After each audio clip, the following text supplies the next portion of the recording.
So I want to just again welcome everyone. I know it's early on a Saturday morning and everyone is so busy and has so many things to do, but I really want to welcome you to this Super Advocacy Saturday.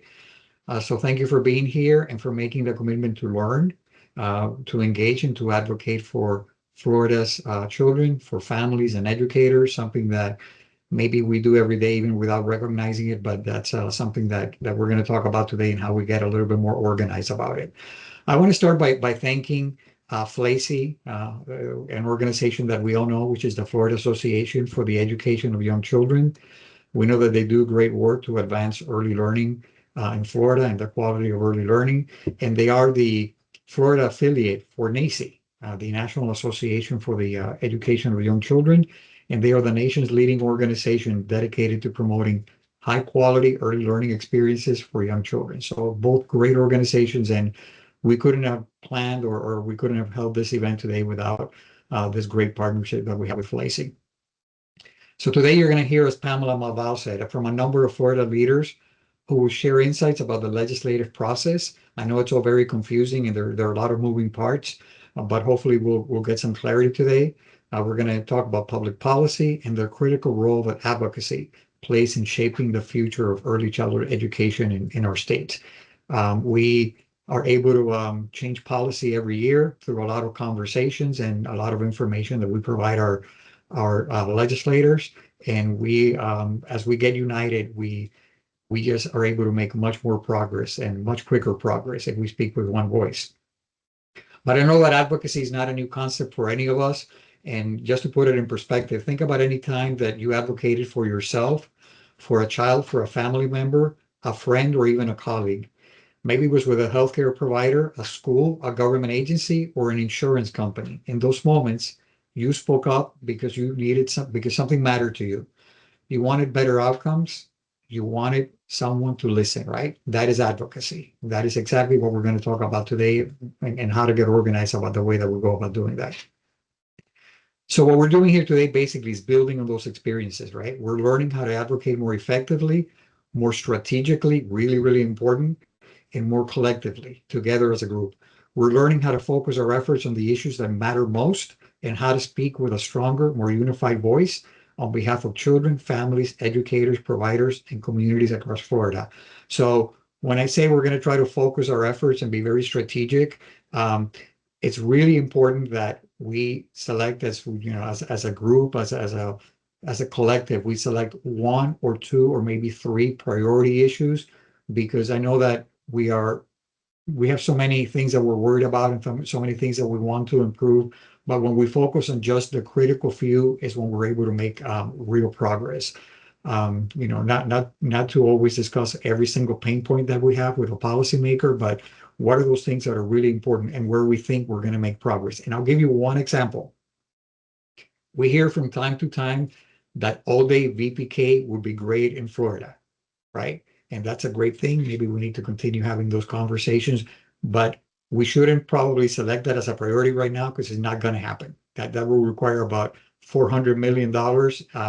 And that is not something that is going to happen right away. It would be great to expand the hours of VPK, but honestly, for those of us who are involved in this process, we don't see it happening right away. Not that we don't need to continue to have those conversations, but let's figure out if there's something that is a real priority that we think we have a good opportunity to take across the finish line. So because effective advocacy requires knowledge, it also requires lots of discipline, right? And part of that discipline is trying to hone in and focus on those priority issues, right? So it requires an understanding of the issues, identifying opportunities for change, and building relationships with those who make decisions.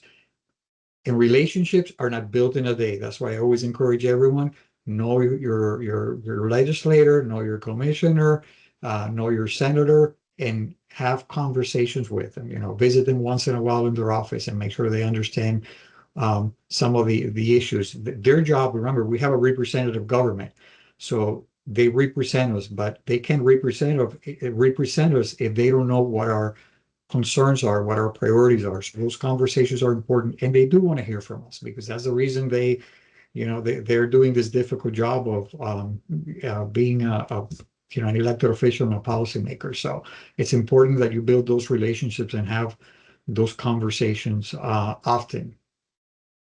And it does take time and effort, and I recognize that everyone is so busy, but it's the only way we're gonna move the needle on this. And even if the progress seems slow at times, and the results are usually worth it, right? When we put effort into it. And I know it can be frustrating. Sometimes it takes, this is not some of these policy changes. It's not something we can do sometimes in a year or two. Sometimes it takes a little bit longer, but we start that information campaign and we start that advocacy effort, and eventually we do see some positive results. So I can assure you that with the lineup of speakers we have for you today, you will gain a better understanding of Florida's legislative process and learn about how you can be one of the partners working to share your knowledge with policymakers in an effort to advance policies that support children and families, strengthen the early childhood workforce, support business owners through supporting their workforce, and contribute to the overall health and prosperity of our communities throughout the entire state of Florida. I also want to encourage you, right, which is easy for us to do on a Saturday morning, not to be passive, right? You're already here today, so please make use of the chat. If you have any questions, share your thoughts and experiences. Please raise your voice. The more engaged you are, the more valuable this experience will be, not only for you, but for everyone else who's participating here today. My hope is by the end of this morning, each of you will leave not only better informed, but empowered to be an advocate for young children, for families, for educators, and for the future of our state. And please keep in mind that advocacy is not reserved for elected officials, is not reserved for lobbyists, is not reserved for policymakers. Advocacy belongs to all of us, each and every one of us. Every voice matters, your voice matters, and together our voices can make a significant difference. Once again, thank you for joining us today, and thank you to everyone who helped organize this outstanding event. Have a wonderful Super Advocacy Saturday. And thank you again for being here on Saturday morning. Pamela, I'll turn it back over to you. Thank you, Mr. Torres. Thank you for this great introduction. Now I would like to turn it over to our partners, Ms. Norma Schwartz from FLAEYC and Ms. Gabrielle Ruiz from FLAEYC. Good morning, everyone. Thank you so much for joining us this Saturday morning. I'm so glad all of you are here, and it brings me such great pleasure to share my story. So we're going to kick off our Super Advocacy Saturday by sharing my personal advocacy story. I'm going to take you way back because my advocacy story started when I was about 2.5 years old. So like many families, and you've heard this story before countless of times, my parents came from Nicaragua. They came from a place where they had their networks, their careers, they had help, they had a community, village, families, and they came to Miami-Dade County in the early 80s, and they settled in a little neighborhood called Little Havana. And when they came here, they didn't really have anyone. They didn't have a village to help them. My mom went from being a small business owner to trying to scrape up some clients along Collins Avenue. She used to clean houses, and my dad worked as a gas station attendant. So we talk about how complicated systems are. So coming to the United States, everything was a brand new system. If they needed to take us to the doctor, the hospital, rent a home, everything was this whole new world that was very confusing. But one of the things that created a barrier for them, that was a constant barrier, was finding care for their youngest daughter, me. At the time, we lived in an apartment building. My mom tells me that there was a lady in the building that used to watch kids. So she would leave me with this lady. And she says she remembers she would take the bus to work every day and she would have this knot in her stomach, like something wasn't right, something wasn't right. And then she started noticing every time she would drop me off, I would start shaking. And at the time, I was not exactly, I couldn't express myself verbally. So I would just start shaking and I would cry. And she was like, something's not right. So one day she asked permission She took the bus from Miami Beach all the way to Little Havana in the middle of the day because she's like, let me just pop in. Like, something's up, something's not right. So when she walked in, she said she found me in a high chair strapped in, and my diapers were like completely soiled. And at the time, they were already potty training me. And my mom used to like take so much pride because she would make my compota. She would make my baby food handmade. We didn't have much, but that's the one thing she would do. And she would pack me fresh sopita, soups, everything. She said she remembers that my food was right in front of me with the spoon, and I still didn't have it together to be able to bring the spoon to my mouth. But there was this layer of cold, like that cold fat when you refrigerate those homemade compotas. And it broke her heart because at the time she felt like this is all I have. And this is the only person that I could watch my child while we try to work. So she ended up taking me, home. She had a few choice words with the lady. Um, but she said she was walking around the neighborhood and she came across a childcare center, and she says, I remember the kids were playing outside. They were laughing, the teachers were smiling, and they were all she just saw joy. And she says, I remember thinking, I want that. That's what I want for Normita. And so she went, and they're like, please, my baby, I need help. Can you take her in? And at the time, it was the 3 and up, right? So we think about how hard it is to find infant toddler care. It's the same story back then. They were like, no, she needs to be 3. So my mom begged every day, please take her, help, help. And they finally were like, fine. And my mom's like, she's very obedient. She's almost potty trained. She's so quiet, and I'm like putting on my little professional toddler face, like, yeah, yeah, I'm all those things. So they finally said, okay, fine. We'll make an exception.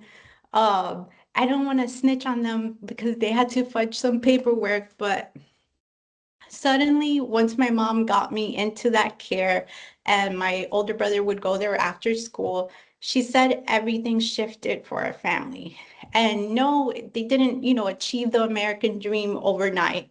They still struggled, but she said she remembers putting me there. All of a sudden, the knot in her stomach was gone. Like, she felt good. Like, I'm still having to do all this work, and I'm still having to struggle, but I know I'm doing a good job because my daughter is safe. And she said after they put me there, she would always tell me, those teachers, we owe them the world because they helped my mom. Like, hey, this is where you can go learn English. Hey, like, go look, there's a cosmetology like school down the road. Drop her off early, we got her, we'll feed her breakfast, and you go take a class before you go to work. So everything changed, and they were just, it's something that they never let us forget. So what happens when your parents are always, if it wasn't for them, we wouldn't be here, or we wouldn't have been able to like achieve some of the things we achieved. And one of my favorite memories I have is that they they used to, for Thanksgiving, they used to give us a frozen turkey. And I remember thinking, like, why are they putting a frozen turkey in my backpack? Like, okay, sure. And they would, and I showed up at home with my frozen turkey, and my parents were like, what's up with this? And I'm like, I don't know. There's like a party, and there's a party, and there's a bird, and we talk about this bird with feathers. And so they later said, not only were you learning, Norma, but we were learning too. We were learning about the holidays in this country. We were learning about the customs, the cultures. So what does that have to do with my journey? So as I got older, I decided, I'm like, you know what? That's what I want to do. I want to do that for other families. I want to do that for other children. So I became an early childhood teacher. And I did that for a few years, and then I started my family. And as my journey started going, as in many times in early learning, funding comes and funding goes. So the very first time I was like, wait a minute, what's going on?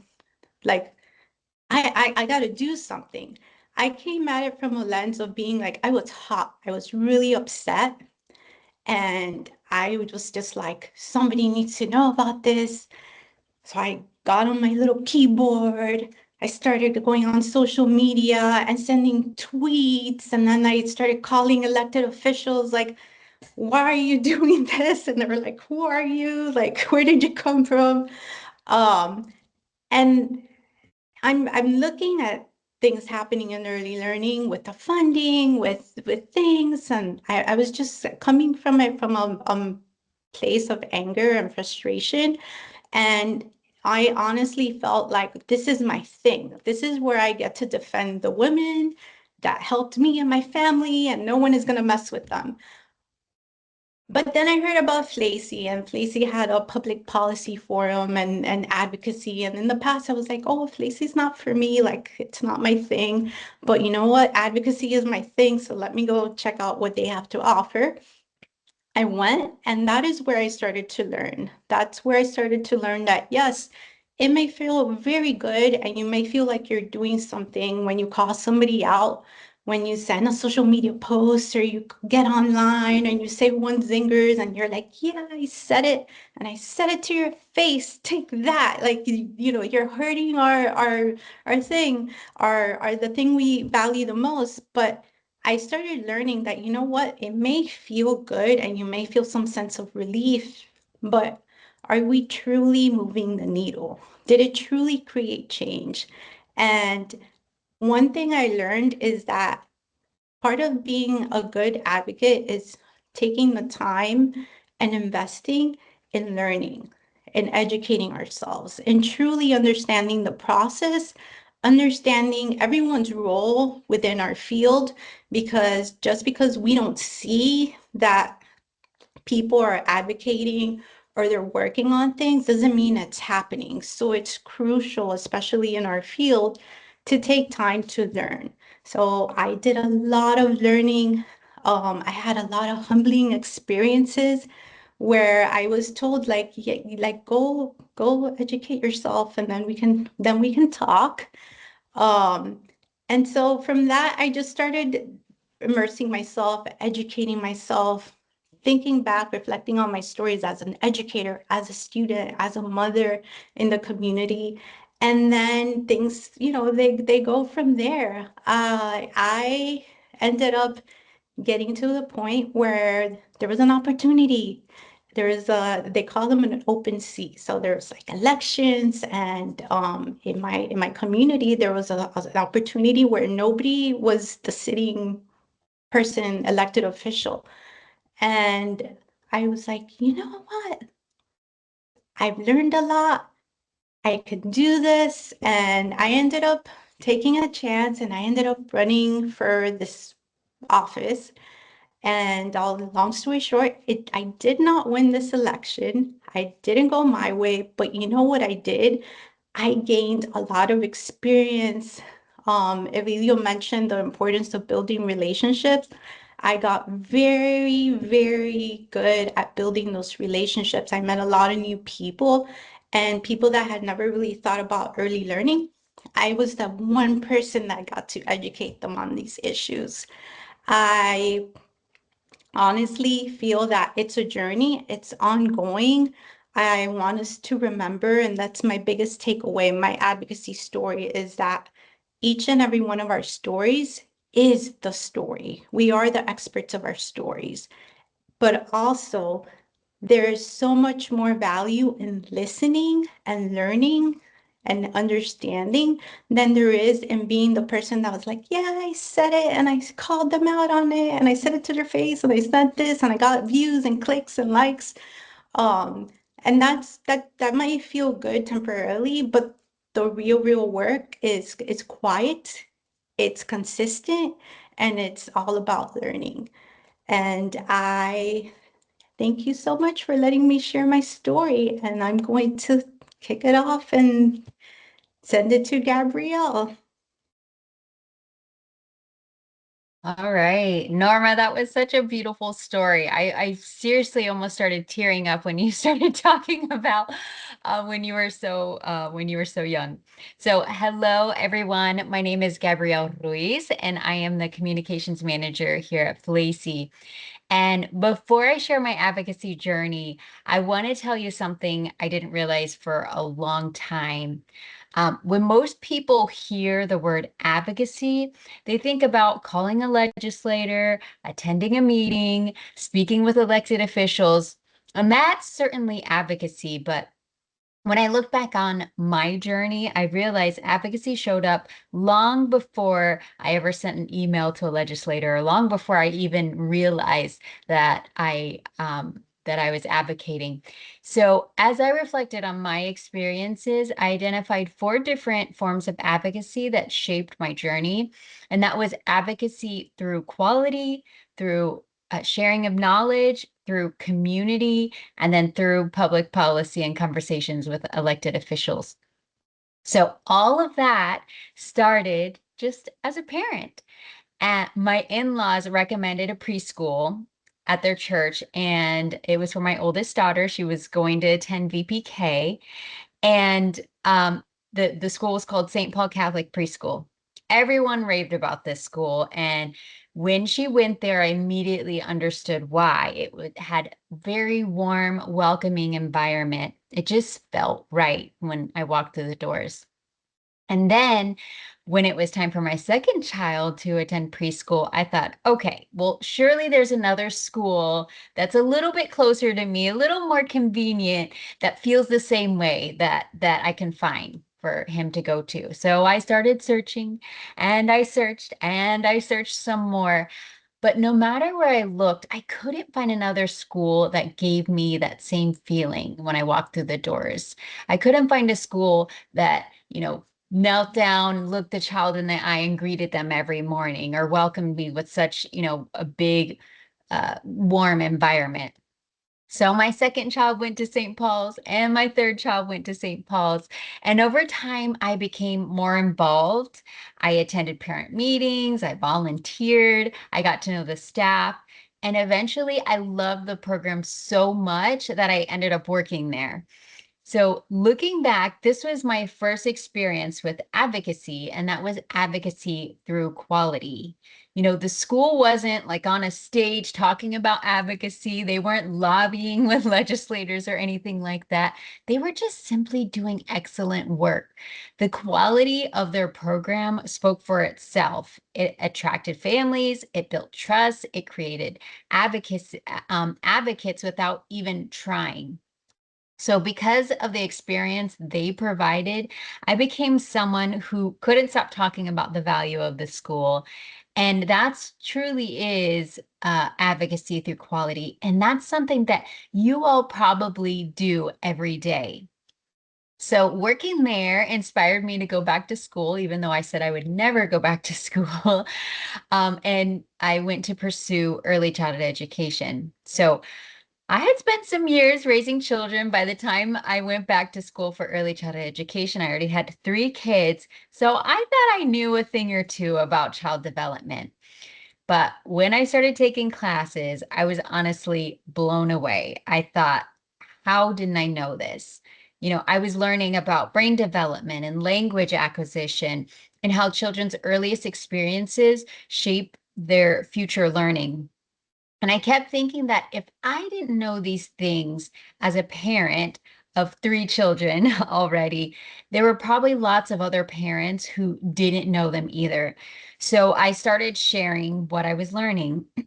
Every week, I created a newsletter for the families. I didn't, of course, include pictures and highlights from the week, but I would also include little pieces of information about what I was learning as a student, and about child development, and why I did what I did in the classroom.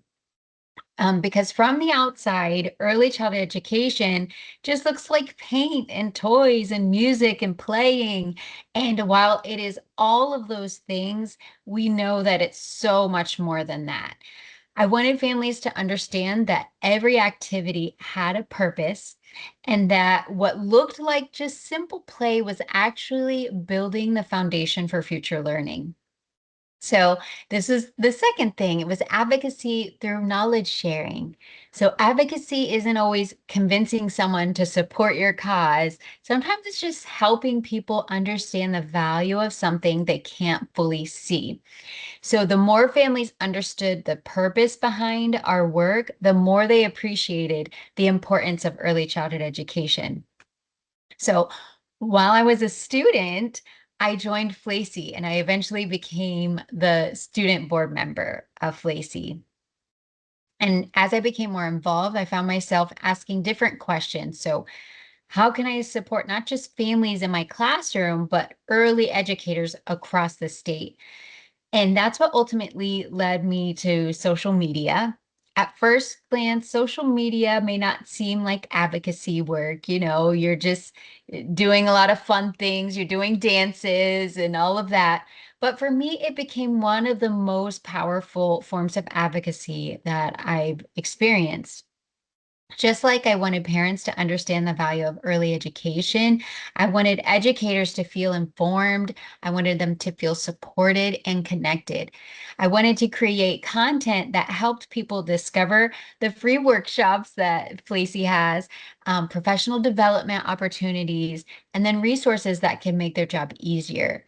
But I also wanted them to feel seen.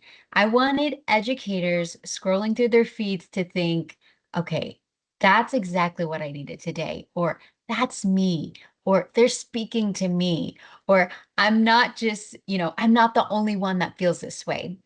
And that was the third form of advocacy in my journey. That was advocacy through community, our online community at FLACY. And if you don't follow FLACY on social media, you really should. um, because when people feel connected, informed, and supported, they become stronger advocates for themselves and for their programs and for the families and children that they serve. So community gives people confidence, it gives them a voice, and community creates momentum. Eventually, that journey led me to the type of advocacy most people think about first.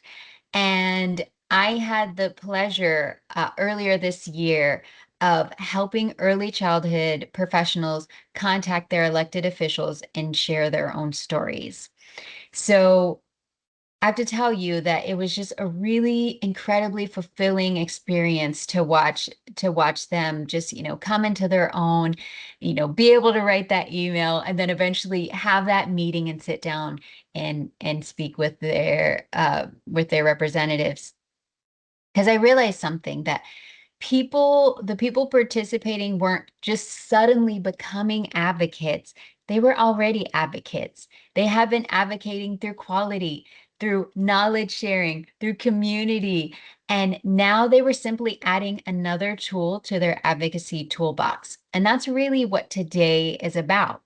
I want you to leave here understanding that advocacy comes in many forms. You don't have to hold this high title. You don't have to be an expert in policy. You don't have to speak to a legislator tomorrow. If you're creating a quality experience for children, if you're sharing knowledge with your coworkers and families that you serve, if you're building community or speaking up about the importance of early childhood education, you're already an advocate. So today is about giving you the tools and the language to strengthen that advocacy so more people understand the incredible impact you and your program have on children, families, and on our future. So that is my advocacy journey. And before I hand it over, I want to do a social media activity. So one of the easiest ways to advocate through community is simply to let people see what matters to you. So this is what I want you to do. I want you to take a selfie with your computer and post it on social media. And then I want you to, in your caption, I want you to finish this sentence.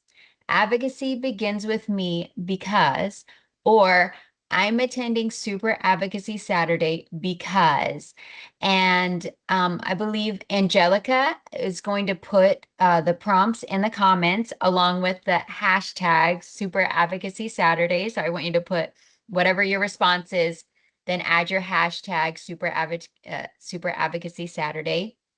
I want you to tag FLAEYC at FLAEYC or at Florida Association for the Education of Young Children. Also tag the ELC. And there are no wrong answers here. So make it personal, make it meaningful.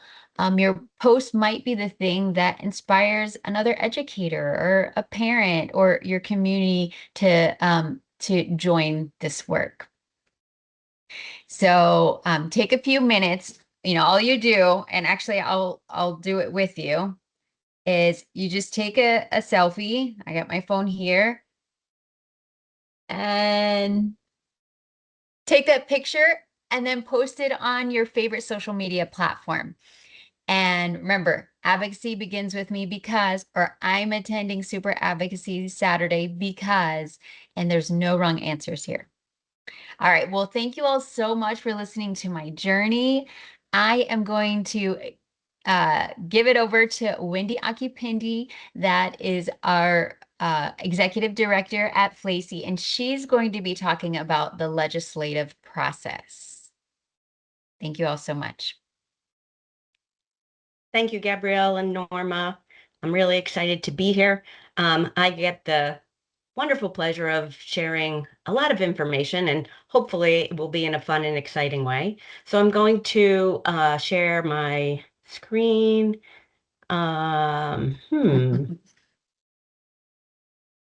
Let me just, I gotta find my slides. Thank you, everybody, for being kind. The slide that was going to come up was going to be a picture of my granddaughter, which is a really beautiful slide, I have to say. All right. Can everybody see those slides? Yes, we can. Perfect. Yes. All right. Hello again, everyone. Thank you so much for being here today. Again, I'm Wendy Akipindi, and I get the pleasure of leading FLAEYC, the amazing organization whose sole purpose is to support you and the work you do for children and families. We're going to spend some time talking about how our legislative system works and how the decisions made by elected officials affect early childhood education every day. Some laws and government systems can feel confusing and disconnected from our everyday work with children and families, but the truth is, decisions made at the federal and state levels shape what happens in our classrooms every single day. So before we begin, I want you to think about this question. What is one policy, rule, or regulation that has affected your work in the last year? You don't need to answer out loud or put it in the chat. Just keep it in mind as we move through today's presentation. We're going to ask you to put some things in the chat in a little bit. Today's goal is to make the process feel a little more understandable and to help you see that your voice as an educator truly matters. One thing I always like to remind people, and that we heard previously, is that advocacy is not necessarily about politics. Advocacy is simply educating decision makers about the realities of our work, our programs, and the children and families we serve. So when we talk about early learning, we're talking about all of the programs and experiences that support children from birth through age 5. That includes childcare centers, family childcare homes, preschool and VPK provided in public schools and in centers, Head Start, Early Head Start, family friend and neighbor care, and license exempt programs.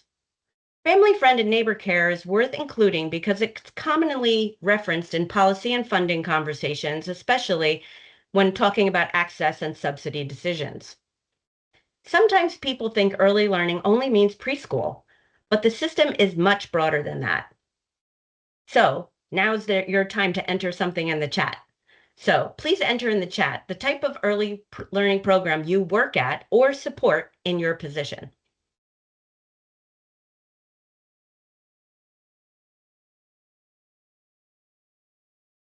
And we'll give you a few minutes to do that.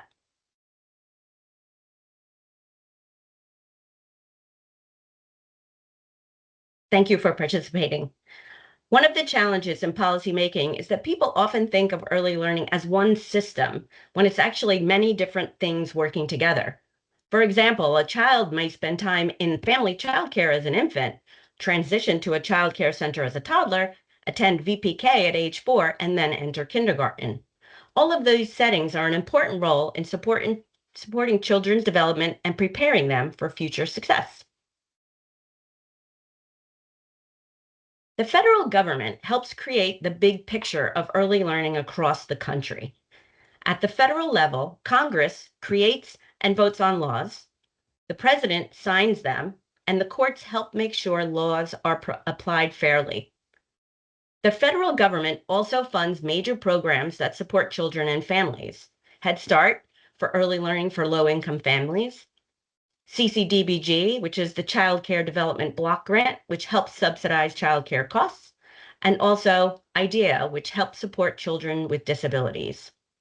These programs provide critical resources that states, including Florida, use to support families and educators. One way to think about the federal government is as the primary source of funding and broad policy direction. Federal leaders determine priorities and allocate funding, but they rely on states to implement many programs locally. Without these federal investments, many families would have significantly fewer opportunities to access quality early learning services. The federal government also creates other programs that help support not only children, but the whole family and the early childhood workforce too. Medicaid helps children and low-income workers access health care. SNAP, Supplemental Nutrition Assistance Programs, help families afford groceries. WIC, Women, Infants, and Children, supports healthy nutrition for pregnant women and young children. CACFP, Child and Adult Food Program, helps programs provide healthy meals and snacks. And tax credits can help working families and educators keep more of their income. So let's think about a typical child. That child may eat a healthy breakfast supported by SNAP benefits at home. They may attend a child care program that participates in CACFP and receives nutritious meals throughout the day. They may receive health care through Medicaid. A younger sibling may benefit from WIC. Although these programs may seem separate, they work together to support children's healthy development. When families have access to food, health care, and stable support systems, children are better prepared to learn and thrive. This is why policy decisions outside of education often have a direct impact on what we see in our classrooms. While the federal government provides funding and broad guidance, Florida makes many of the decisions about how programs actually operate. In Florida, the legislature creates laws, the governor signs bills into law, and courts interpret those laws. Florida also manages key early learning programs like school readiness and VPK. School readiness is made possible through the CCDF, Child Care Development Fund, which is provided by the CCDBG, Child Care Development Block Grant. VPK is funded by the state of Florida through state taxes and state education funding. Many of the decisions that providers experience every day are made at the state level. For example, reimbursement rates, program requirements, eligibility rules, licensing standards, and quality initiatives. This is one reason why state-level advocacy is so important. Many of the policies that directly affect programs, educators, and families are developed right here in Florida. How a law is made. Whether at the federal or state level, the process of making a law is very similar. It begins with an idea. Usually that idea comes from someone identifying a problem that needs to be solved. So let's imagine providers across Florida are experiencing workforce challenges and shortages. Advocates, educators, and organizations may begin discussing possible solutions. A legislator may decide to sponsor a bill. That bill moves through committees, is debated, amended, voted on, and eventually may become law. One important thing to remember is that advocacy is often most effective before decisions are finalized. The earlier policymakers hear from educators, the more opportunity they have to hear real-world impact from their decisions. The federal and state governments work together closely in early learning. The federal government provides funding, creates national programs, and sets broad rules. Florida then implements those programs, regulates childcare, oversees licensing, and manages programs like VPK and school readiness. A helpful way to think about this relationship is that the federal government provides the framework and the resources, while the state determines many of the details about implementation. Together, these decisions influence what happens in programs and classrooms every day.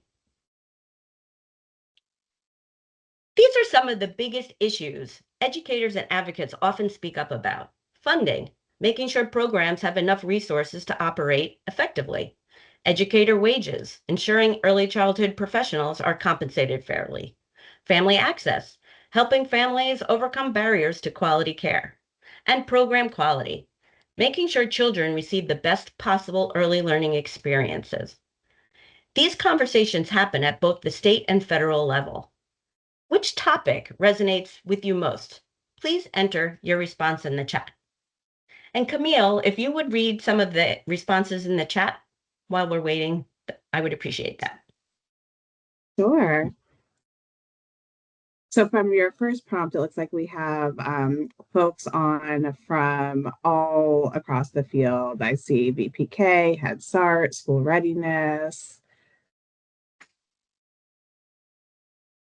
family access is coming up as a important topic.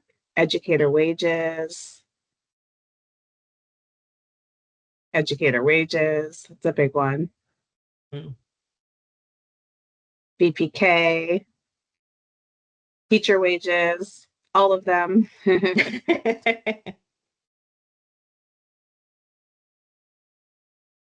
Family access, program quality, teacher wages, ratios, salaries, all of them matter deeply.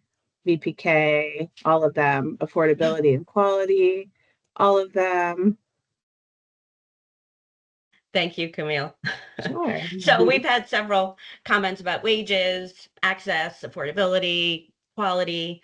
So what's important to remember is that these issues are actually connected, right? Funding influences wages, wages can affect workforce stability can affect quality, and all of those factors influence family access. So educators bring something incredibly important to policy conversations: real experience, real stories, practical insight into actually what works, and deep understanding. So you know what children need, what families struggle with, and what actually works in practice. Policymakers may understand budgets and legislation, but educator understands daily realities. Research and data are important, but stories help decision makers understand the human impact of policy decisions. So when educators share their experiences, they help policymakers connect policy choices to real children, real families, and real programs. And that perspective is incredibly valuable. So let's look at another example. So Maria is an early childhood educator who loves her work. And like many educators, she's balancing work, family responsibilities, and financial challenges. Policies affect nearly every aspect of her life. She relies on SNAP to help purchase groceries. Her child receives health care through Medicaid. One of her students receives services through IDEA, and her program participates in CACPF. Notice how many different policies and programs affect Maria's ability to work, support her family, and serve children effectively. This example reminds us that policy is not abstract. Policy affects real people every day. And when one part of the system changes, families, educators, and children often feel the impact. So, as we wrap up, here are a few key ideas to remember. First, laws are made at both the federal and state levels, and both impact early learning. Second, policy is personal. These decisions directly affect classrooms, educators, and families. Third, Florida makes important local decisions about how programs operate. And finally, educators are essential advocates. Your experiences, insights, and voices belong in these conversations. So I'd like to end with a quick reflection activity. So think about this question. What is one thing you would want a policymaker to understand about your work with young children? Maybe it's a challenge you face. Maybe it's something people misunderstand about early childhood education. Or maybe it's something you wish decision makers saw more clearly. So let's take a couple of minutes and add your thoughts to the chat. Your answer is the beginning of your advocacy story. And Camille, if you will read some of those thoughts in the chat, that would be helpful. Thank you. Absolutely.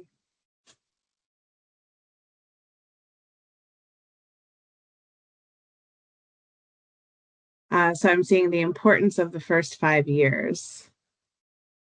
Fantastic.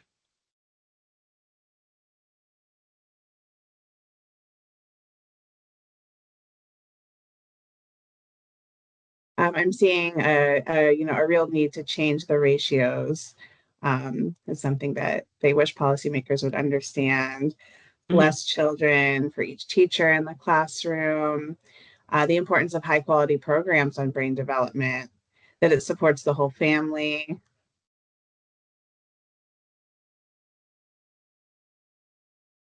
High quality early childhood will help the whole world be successful. I love that. Teacher-child ratio is important for effective learning. We need more funding to support families. So many children need services. We need classroom management skills. Early childhood affects the later years. We need better wages for the teachers. A lot about ratio, less children, class size impacting classroom outcomes and children's learning. Investment in the early learning years are well worth it. The ratio for children to teachers to give better attention to the children. They want us that they see us as professionals in education and not just as nannies. The importance of infant toddler care. High quality early childhood education is not just childcare, it's an investment in children's futures. Educator wages and the importance of early learning. More training for challenging behaviors and support for parents. There are still children slipping through the cracks and not able to get the services that they need. Helping children with behavioral problems. Thank you, Camille. And thank you all for putting your answers in the chat. And let's remember, so this is the beginning of your advocacy story. These are issues that you know of that are happening in your classrooms and your programs. And then we're going to talk later on about how we develop these stories to make an impact. So again, thank you all so much for the work you do every day for children and families. And thank you for taking time today on a Saturday to think about how your voice can help shape the future of early learning. I'm going to end my slideshow. Thank you, Wendy. As we continue, I would like to remind everyone that we do have interpretation available in both Spanish and Haitian Creole. And also to our presenter, let's slow down a bit for our interpreters. Thank you. Thank you for that reminder. I do tend to talk a little fast. But again, thank you for your time today. So we've spent some time talking about how laws and policies shape early learning and how educators can play an important role in this advocacy.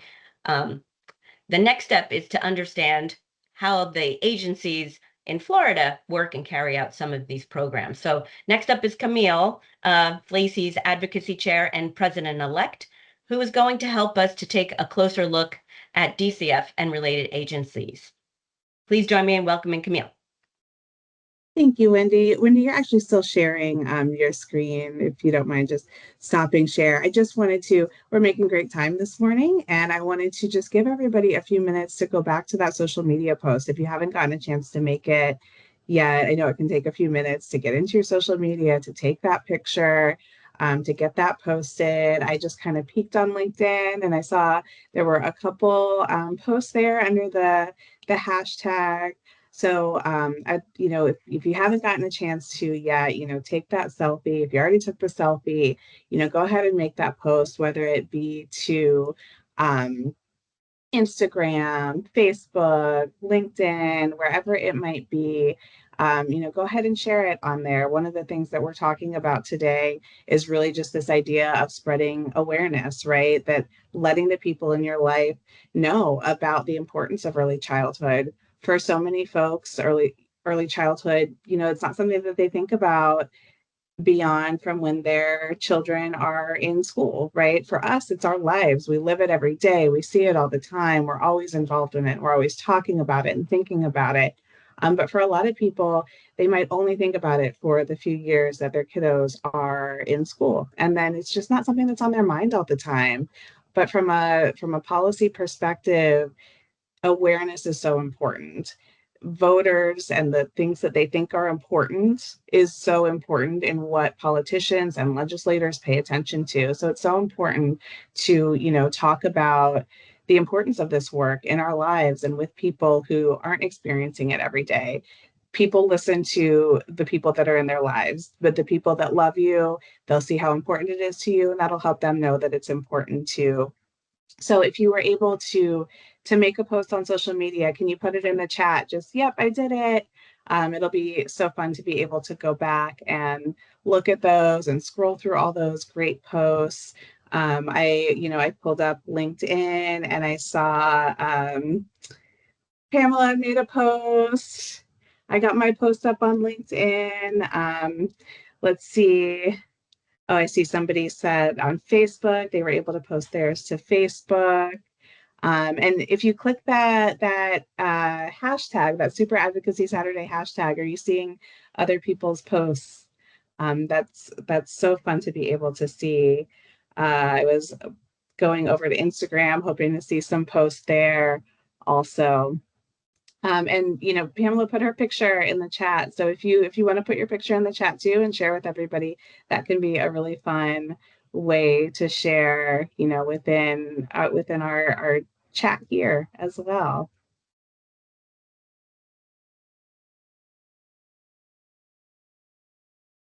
Yes, yeah, chat. What is the message that it should have? So the prompt was maybe if Gabrielle or if Angela could put back in the chat what exactly the prompt was, but it was I'm attending Super Advocacy Saturday because, or Super Advocacy Saturday is important to me because. For myself, I put, the message that I put was, it's important to me because I really believe in the collective power we all have to make a difference for children and families in Florida. Caroline, I see you're on TikTok. That's great too. Make a TikTok. TikTok is like too advanced for me. I can't figure it out yet. But yeah, if you've got a TikTok, make a TikTok. That's so great. I see Pamela shared her post on there. So, some folks are sharing their social media handles, like on TikTok. Thank you, Gabby, for posting the prompt in there again too. Advocacy begins with me because, or I'm attending hashtag Super Advocacy Saturday because. And yeah, use that hashtag because then we'll be able to see everyone's post. Tag FLAEYC if you can, at FLAEYC, tag us so we can see it. And, maybe we can share some of those in our stories on social media throughout the day and really just, share that message, spread that awareness, show folks that, we're here, we're showing up on a Saturday because this work is so important to us and because we really believe in this, making a difference in the lives of children and families across Florida. The work that we do is so important. We know it's an investment in the future. And we know that the return on investment is so huge, right? That, a dollar spent on early learning yields, over and over and over times that throughout the years on shared services, benefits to the economy, all of those things. I'm seeing some shared pictures in the chat. That's so great. That's so fun. Folks will see those on social media. I'm like, wow, what are they doing on a Saturday? They're working on a Saturday. it's your commitment to this that really makes people pay attention and be like, huh, I guess early childhood is important. That's something that is so important.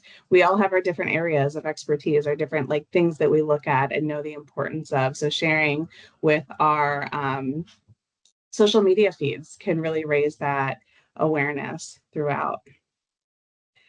So I hope you had some time to share your post. We're going to go ahead and get into the next session today.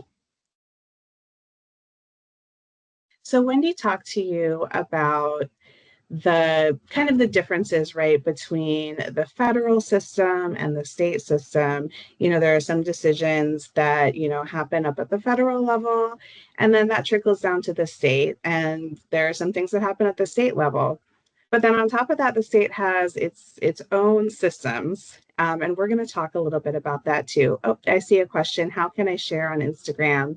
So Alinka, you can make a post on Instagram and then just use that hashtag. You can use that hashtag Super Advocacy Saturday. Tag FLAEYC if you can. Hopefully you follow FLAEYC already on Instagram, but if you don't, just look us up, follow us, and you can tag FLAEYC as well. And we'll see that, and then that hashtag makes it visible for folks as well. But we're gonna looking into our next session. Again, thank you everyone for being here today on your Saturday, taking time out of your weekend to be here. If you haven't met me before, my name is Camille Akram, and I serve as the president-elect and advocacy chair for FLAEYC. But in my day job, I'm also a program supervisor with the Early Learning Coalition of Pinellas County. But prior to that, I spent over 10 years as a classroom teacher. I was an infant toddler teacher, a VPK teacher, a threes teacher, all through the ages there of early childhood. But I spend a lot of time thinking about how different parts of our early childhood system work together and how those systems impact educators and providers.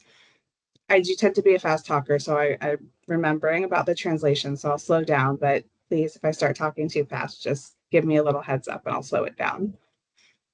So if you've worked in early childhood for any length of time, you've probably heard a lot of acronyms. We love our jargon, we love our acronyms, and some of those you might have heard: DCF, DEL, ELC. Maybe you've interacted with all three of those. Maybe you've received emails from one, attended training through another, maybe had a licensing visit with a third. For many educators and providers, these organizations can sometimes feel really disconnected from one another. It can feel like requirements are just maybe coming from all over the place. Sometimes it's not really clear who's responsible for what. So today's session is kind of just about pulling back the curtain a little bit on that system. We're going to talk about three key parts of Florida's early childhood system: the Department of Children and Families, or DCF, the Division of Early Learning, or DEL, and Florida's Early Learning Coalitions, or ELCs. So we'll look just a little bit at what each organization does, how they work together, and how educators and providers, how you all experience the system, and kind of where your voice can fit within all of that. So my goal for this session, it's not, you're not necessarily going to leave knowing every detail about the agency, but just like a little clearer understanding of how the system works and where you fit within it. So let's start with why this matters. As educators, as providers, as directors, we're really busy. Our focus is on the children, the families, lesson plans, staffing, classroom environments, assessments, communication, all of those things that make up our daily work. Most of us don't spend a lot of time thinking about how the system is structured. And you shouldn't have to, right? You're busy doing your work. But there are moments where understanding the system becomes really important. Maybe you've wondered why a particular requirement exists. Maybe you're really frustrated by a process and you're not really sure who is responsible for that process. Maybe you have a really good idea about improving something, but you don't really know where to share that feedback. Or maybe you found yourself asking, like, why do I keep hearing all of these acronyms? Who are these people? Understanding the system helps us really just know who does what. It helps us understand where those requirements originate. It helps us understand why certain decisions get made. And it helps us understand where our opportunities exist to influence change. One thing that I've learned throughout my career is that systems often feel less overwhelming when we start to understand how the pieces fit together. So that's kind of our focus for today. Before we talk about the agencies in particular, let's just kind of look at the system. We hear the phrase, early childhood system, and that might sound a little complicated, but it's really just a group of, agencies, connected parts working towards a common goal. Think about all the people and organizations involved in supporting children and young families in Florida. We have educators, providers, directors, the families and children themselves, state agencies, local organizations, professional associations, policymakers. Every one of these groups of people plays a little different role, and no single organization could meet all of the needs of children and families by itself. So we rely on this network where each organization is able to contribute something different. Some might focus on safety, some focus on policy, some focus on implementation, some focus on support, some focus on advocacy. But together, these organizations form kind of what we're referring to here as this early childhood system.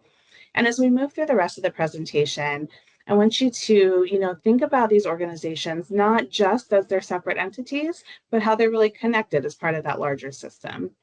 One thing that I've learned, in my work, through the coalition and through advocacy work, is that sometimes systems kind of can feel invisible, and sometimes that means they're working well. Because really we tend to notice something more when something changes. If there's a new requirement, a new assessment, a new policy, a new funding opportunity, maybe. That's kind of when people start asking questions, right? When we start wondering, why are we doing this? Who decided this? Who's responsible? But those questions kind of are evidence that the system was at work because someone had to identify a need, someone had to make a decision to communicate it, to implement it. Norma talked about in the opening how, by the time a policy happens, there's all this like behind the scenes work that was going on. So kind of understanding that behind the scenes work helps us know the best places to raise our voice to make the most change.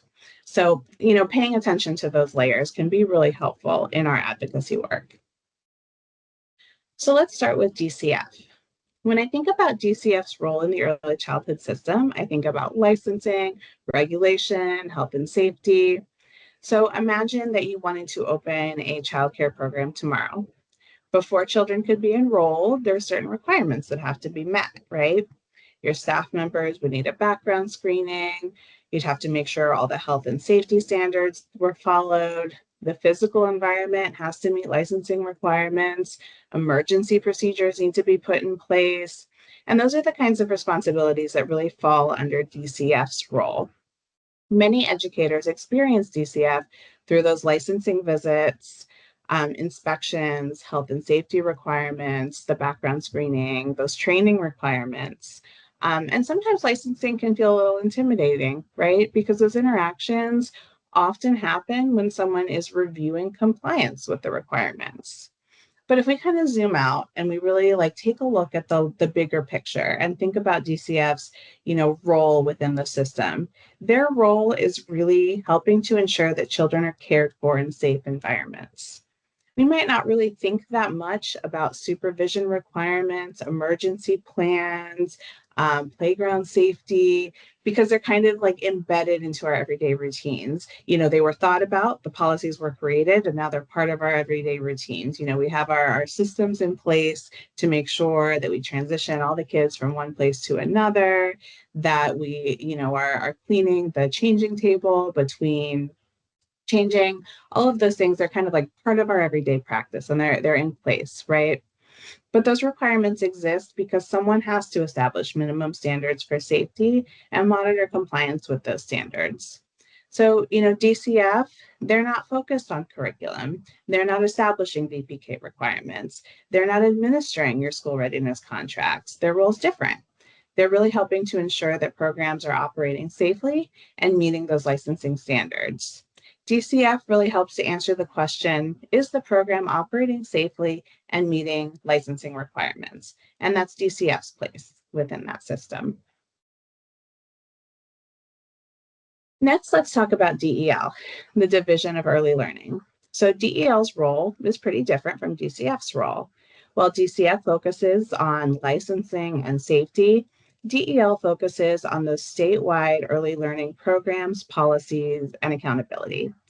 DEL serves as the state's lead agency for school readiness and VPK, or voluntary pre-kindergarten. A lot of you, I know from the last question in the chat, I know a lot of you are working in programs that have SR, school readiness, or VPK. So one of the reasons that DEL might be a little hard to understand is because many educators don't really interact directly with DEL. In fact, some educators might not ever communicate with DEL, but that doesn't mean that DEL is not influencing their work every day. So if you've worked in school readiness, if you've taught VPK, administered assessments, participated in statewide initiative, implemented requirements connected to those programs, you've experienced the impact of DEL. DEL establishes policies and guidance and requirements that help create consistency across the state. So I'll give you a real world example. A lot of you are probably going to be familiar with this one. So several years ago, program assessments using the CLASS tool became a requirement for school readiness providers and then later for VPK providers. From the provider perspective, many people experience that change through their local early learning coalition. The coalition is the one who scheduled assessments, communicated information, and really tried to help providers understand the process. As a result, some providers understandably felt like the coalition was creating a new requirement or adding more work. But the reality is that requirement originated much higher in the system through the legislative and state policy decisions. So the coalition wasn't deciding whether providers would participate. The coalition was just responsible for implementing the requirement. And the same way, DEL wasn't responsible for making that happen. That change happened legislatively. DEL had to ensure that the coalitions were ready to implement that. So this is just kind of an example of why understanding the system matters. Sometimes the organization communicating a requirement isn't the organization that created it. And sometimes people are frustrated with that, right? They're frustrated with the messenger because they can't see all the layers. They can't see that behind the scenes, work that happened leading up to it. The rule workshops, the legislative process, all of the guidance that came from that, all of that happened leading up to it. So DEL really helps to answer the question, how do Florida's early learning programs operate consistently and effectively and meet those legislative requirements for school readiness and VPK across the state? CLASS isn't the only example. Child assessment is another example. So, many educators understand why we assess children, whether that be through teaching strategies goals or the VPK, the STAR early literacy assessments. We understand why we do that, right? We want to understand development. We want to identify strengths and plan instruction. But sometimes the requirements surrounding those assessments often, originate much higher in the system. Decisions about which assessments are used, when checkpoints are completed, how data is reported, and how those results are utilized often involve state level decisions, right? So by the time those expectations reach your classroom, they might feel like routine parts of the job because, it's gone through all of these layers and now we have to make sure that we're implementing in the right way. But, they're connected to this much larger system that's really designed to understand how children are progressing and whether programs are meeting their intended outcomes. So that brings us to, from the state level now to the local level. And this is where the early learning coalitions come in. So if DEL establishes the statewide framework, ELCs are who help bring that framework to life within local communities. So for many educators and providers, ELC is probably the organization that they interact with most frequently. Providers might contact their coalition about their school readiness contract or VPK participation. reimbursement, family eligibility questions, coaching opportunities, professional development, technical assistance, quality supports, and probably a lot more. As someone who works for an early learning coalition, I've seen firsthand like how broad that work can be. One provider might call with a question about their contract. Another, might need support with a quality initiative. A family might come in, needing help accessing services. An educator might be looking for professional development opportunities, and coalitions help to connect all of these pieces. A question that I hear, quite a bit is, why does one coalition in one county offer something that another coalition doesn't? And that's a fair question. Sometimes providers or educators assume that, they heard from their friend that this was being offered by a coalition in another county. And they think like, well, if one coalition offers a particular quality initiative, for example, or a training opportunity or an educator support or a grant, that every coalition should be offering the same thing. But coalitions don't always work that way. They are in a lot of ways really intentionally designed to be local. They also receive different levels of funding based on formulas that are established by the state because they serve communities with different needs. And then, of that funding, only a relatively small portion of it can be used for quality initiatives and provider supports. The vast majority of the funding has to go directly towards helping children and families access care. So because of that, coalitions make decisions based on local priorities, local needs, and available resources. One coalition, for example, might determine that a CDA program is a really high need in their area. But another coalition, might see that there's already a CDA program available, and they might focus a little bit more on their infant toddler initiatives. So those differences can sometimes, feel frustrating, but they're also part of what allows coalitions to be really responsive to their local communities. So the goal isn't, necessarily for every coalition to look exactly the same. The goal is for each coalition to hopefully be able to meet those local needs while operating within the statewide requirements and their funding, limitations, whatever those may be. So ELCs help to answer the question, how do we implement and support early learning programs in our local communities? And one thing I don't think I really fully appreciated until I started working at a coalition is how much really happens behind the scenes. Families are applying for assistance, eligibility is being determined, contracts are being administered, provider support is being offered, quality initiatives are being implemented, there's state reporting, there's technical assistance, there's professional development. And, as a provider or educator, you see pieces of that work. Because you only see pieces because your focus is on the children, right? Your focus is on the work that you're doing every day in your programs. But understanding the system a little bit better and how it worked really helped me to understand that it involves many people doing many different kinds of work that ultimately supports what happens in the classroom. So I see a question in the chat from Gail. Will you be discussing how the property tax bill could affect us? If not, can you touch on that? So I don't have that, in my presentation, and I'm not sure that it's in any of the other ones. What I can say is that there is funding that, pours into the early childhood system that does come from property tax.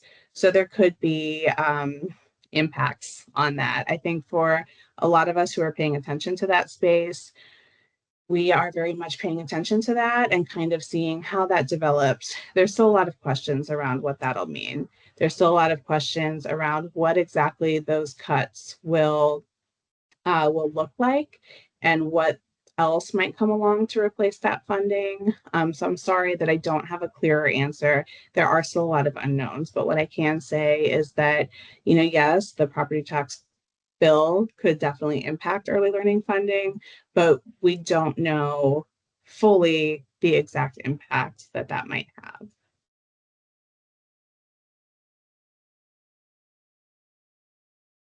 So this next slide takes a look at, how these things kind of interact and work together.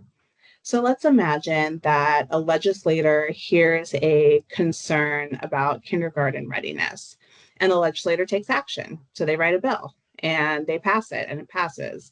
So then state agencies are tasked with implementation. So DEL takes that and they develop rules and they develop guidance. And then the coalitions take those rules and guidance and help communicate the information and provide support to the providers. Directors then have to take that information and figure out, what does this mean for their programs? And then teachers implement the change in the classrooms. Children, at the end of the day, are the ones experiencing the result. So what's interesting is that, in these scenarios, every person in that change is experiencing the same decision, but a little bit differently. So putting the pieces together, one of the reasons that the early childhood system can feel a little complicated is that most educators and providers don't really experience these organizations separately. They're kind of experiencing them all at once. Let's imagine that a provider that participates in school readiness and VPK, they also have to meet licensing requirements, right? And that's DCF. They participate in their school readiness or VPK, they have those contracts, that's DEL. And then that provider works with the local coalition to implement those programs and receive support, and that's their ELC. Now, think about the educator working in the classroom, right? They don't wake up today and think, oh, today I'm experiencing DCF or I'm experiencing DEL. They're just going to work. They're doing their work in the classroom with the children, supporting families, managing the classroom, participating in training, completing assessments, implementing program requirements, all of the million things that they're doing every day. But, going back to that class example, when class became a statewide requirement, many providers experienced that change through their coalition. That decision had, moved through legislation, moved through multiple layers of the system before it reached the classroom, state level policy, DEL implementation, coalition communication and scheduling, provider leadership, and then into classroom practice. So by the time it reached the teachers, it kind of maybe felt like one more thing being added to their day. But again, there was all of these behind the scenes things that happened that brought that to the forefront. So educators, they're often kind of experiencing that final result without seeing that full pathway and how it got there. And then, from the educator's perspective, it kind of just seems like this one big system, and it kind of is, but there's different parts that are impacting different areas of that. So understanding the system, really just helps us understand a little bit better how those decisions are made and then the best times to use our voice within it. So this slide, this graphic, right at the center here, we see the educator. And this, I think, is the most important slide. So while we're talking about the agencies, the reality is that the educator and the providers are really at the center of it. So when I was a classroom teacher, I didn't always spend a lot of time thinking about the systems, right? I was thinking about the kiddos that were in front of me. I was thinking about my lesson plans. I was thinking about communicating with the families. Sometimes thinking about, behavior support, classroom management, honestly, sometimes just kind of making it through the day.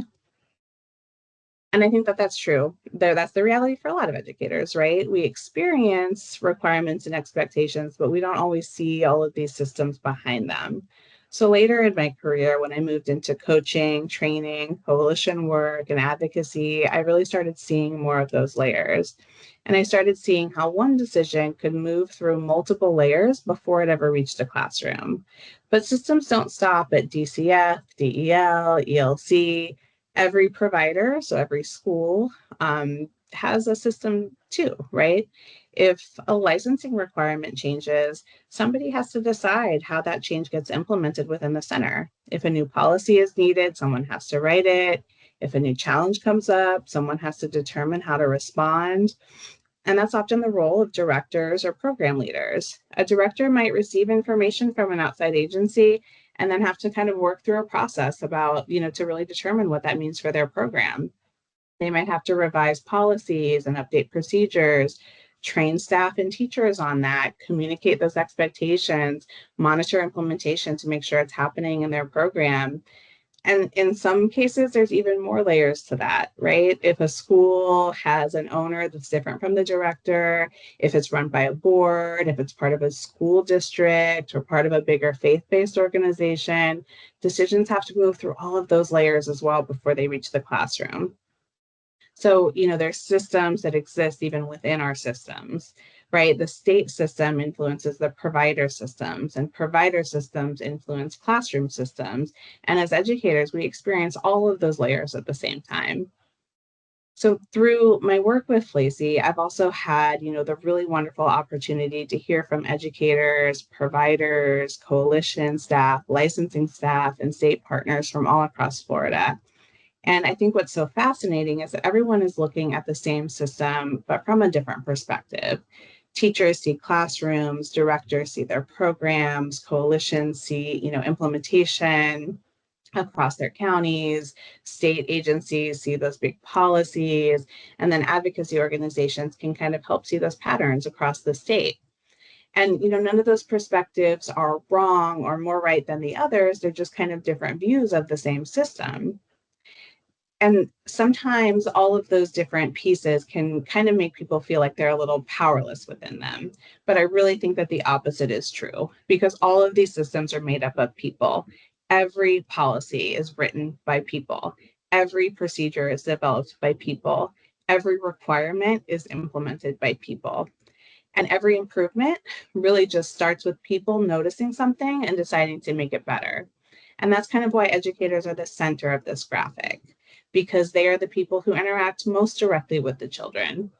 If children are the reason that the system exists, then the people serving them every day have an incredibly important perspective.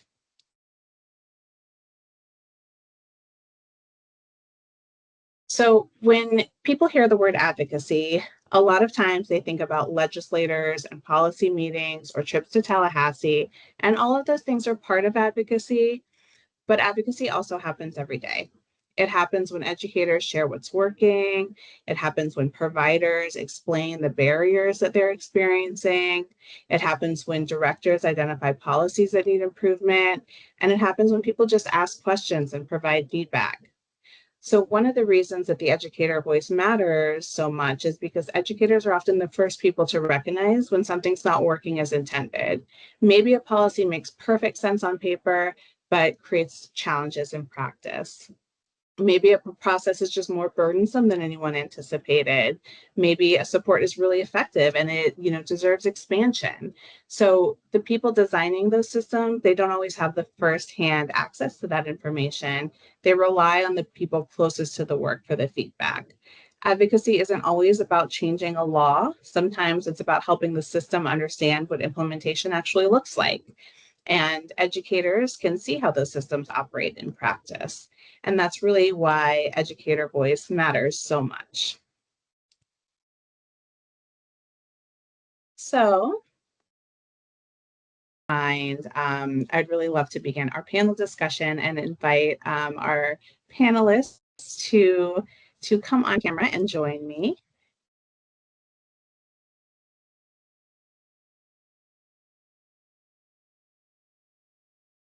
See, we have our panelists here. I am sorry, I have not done this webinar format before, so I am just kind of making sure that we have our panelists on. See, I see Miss Emmy Lou. Thank you for being here. And hopefully Tina, I see Tina and Jeff. Thank you. I see you all are on. Thank you so much for being here today. So welcome to Voices in the System, Perspectives from Policy to Practice. Again, I'm Camille Akram, FLAEYC President-elect and Advocacy Chair, and I'll be facilitating the conversation today. So the purpose of this session is really to just help us better understand how different parts of Florida's early childhood system connect and work together to support children and families. So, and just as importantly, we hope that this conversation helps put faces to the systems that we talk about every day. Agencies, organizations, requirements, policies can sometimes kind of feel distant and impersonal, But again, every system is made up of people who care deeply about children, families, educators, and the success of Florida's early learning programs. So our goal today is to focus on fostering understanding and collaboration and this meaningful dialogue, and by hearing directly from individuals working within different parts of the system. So let's begin with meeting our panelists. So to our panelists, if you can, please share your name, your role, and a little bit about your work. And we'll start with you, Miss Emmy. Well, good morning. Good morning, everyone. Buenos días, mis colegas. I am Emmy Alvarez. I'm right here in Miami. I work close to all of you. I am an early childhood director, and I say that very proudly. And this morning I'm here for you, and I'm here to share a little bit about the insides and how we as directors, as early childhood leaders in the classrooms and in the centers can advocate for our children. And I have my advocacy hat on. Love that. Thank you. And we'll come over to you, Jeff. Could you introduce yourself? Hi, good morning, everyone. My name is Jeff Hurst. I am, I have a lot of titles. The Community Liaison with the Office of Licensing for the Southern Region. And I have been in early learning for 20 years, retired in 2019, but as Emmylou was telling you, well, not yet. So I put in some additional time, and my main role is to solve problems at the lowest level possible for everyone involved in this early learning field that we're in. So I haven't retired yet. Thank you. All right, over to Miss Tina. Could you introduce yourself, please? Sure. Hi, my name is Tina Fetzer, and I am a program supervisor for the contracts and compliance team at the Early Learning Coalition in Pinellas County. I work closely with Camille every single day. I have been in that position for 8 years, but I have been in early childhood and education for over 40 years. So I have been around, and I have had all of those wonderful positions that Camille has had in terms of being in the classroom, being a director, being an area supervisor. So I've worn a lot of different hats myself. I didn't bring my hats. I wasn't prepared like Emmy. I didn't bring all my hats, but I have worn a lot of them. So my current position at the coalition, I work mostly with contracted providers who are seeking to deliver school readiness and voluntary pre-kindergarten services to children and families. So that's my current position. Thank you. I am so excited for the panelists that we have on, to represent the works with ELCs and with DCF, which are the two agencies that, as we talked about, the provider interacts with the most frequently. And then Emmylou to, represent that provider perspective as a director and program leader as well. So that leads us into our first question. And we'll start with you, Jeff, for this first question, and then go around and everyone can answer. But the first question is, from your perspective, what is one thing that people often misunderstand or just may not fully understand about your role or your part of the early childhood system? Well, I think sometimes they get confused because I try and be everywhere. One of the things that I didn't mention, I also sit on the board of directors for the Early Learning Coalition in Dade County and Monroe County. And sometimes people aren't understanding, well, you're DCF, but you're ELC. And what we try and do at the Office of Licensing, at the Early Learning Coalition, is to understand that we are all on the same team. And the end game is for our children to be ready for kindergarten. And the one way to do that is for us to work together. So sometimes people say, well, DCF is the rules and reg. Yes, but we are here to really empower you to make sure that you follow. Emmylou can tell you that. We have so many centers that never get violations. And so my role is to empower and as to find out when issues do come up, because they will, how we can resolve those at the lowest level and keep everything moving for the children, our directors, our owners, our ELC partners, and any other partners that we have. I have some with the Children's Trust, the Miami Children's Initiative, the Children's Issue, because all of us want the same thing for the children. And so sometimes they don't understand because they see DCF just as the regulators, which of course, under the statutes we are, but we see ourselves more, we want to empower you. We want you to focus on everything that you're doing right and keep you doing that, because keeping that license allows you to enjoy FLAEYC and it allows you to enjoy the benefits of the Early Learning Coalition or any other thing that may be that you may want to participate in.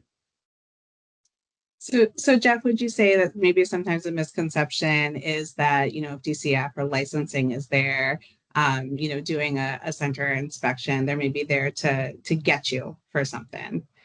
Sometimes I think they think that, but the reality is we would much rather you do it the right way and not be that way. Like I said, it's empowering. One of the things that I do, and I'll be very brief, I tell all of our early learning providers, you already know what we're going to look at. So play DCF. Each one of your staff go in there. Okay, what if DCF came in to do came in today? Are we on ratio? Do we have all of the files? Do we have everything? Has everybody taken their training? If you do that, I find that there's some say, hey, DCF's here again. Okay, go guys, do what you need to do, and we'll be about the business. And it's not a I got you. We want you to be the best that you can be because you've got the future in your hands. Yeah, ultimately we want to do what's best, right, for the children and families, and we want our early learning programs to be successful. That's the whole point of the system, why we work together for that. Thank Definitely. you. So Tina, same question to you. From your perspective, what is one thing that people often misunderstand about your role or your part within the early childhood system? Well, as a participant in the Early Learning Coalition, I'm speaking from the provider contracts and compliance position because that's the department that I oversee. And a lot of times that same question comes up. You're just here to catch us doing something wrong. When we do have the requirement from the state that we are obligated to monitor that all the contract components are in compliance because that's an agreement that was made when providers signed on. But we would love if we could be perceived as someone who is available to be a partner in this situation. Again, as Jeffrey said, it's an open book test. The monitoring tools that we use are on the state website. We have copies of them on our website. Everything that we're looking for is already out there, and you know what it is that what questions we're going to ask, what things we need to look for. It's not a got you moment. It's an opportunity for us to have some dialogue about how can we help you with all the other responsibilities that you have.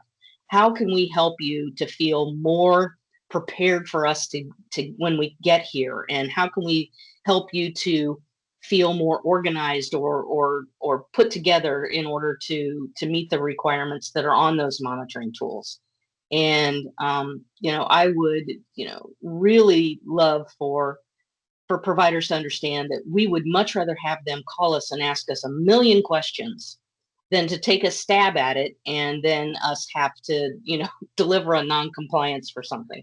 And so we want you to understand what is in the contract, what you've signed and agreed to, because I know most of it is written by attorneys and it's in legalese, and it is very, very difficult to interpret a contract because they reference statute and rule numbers all over the place. And you have to go look up the statute and read that, which usually then references another statute, which you have to go look up. And by the time you get done looking all of them up, you can't remember what it was that you were initially reading in the first place.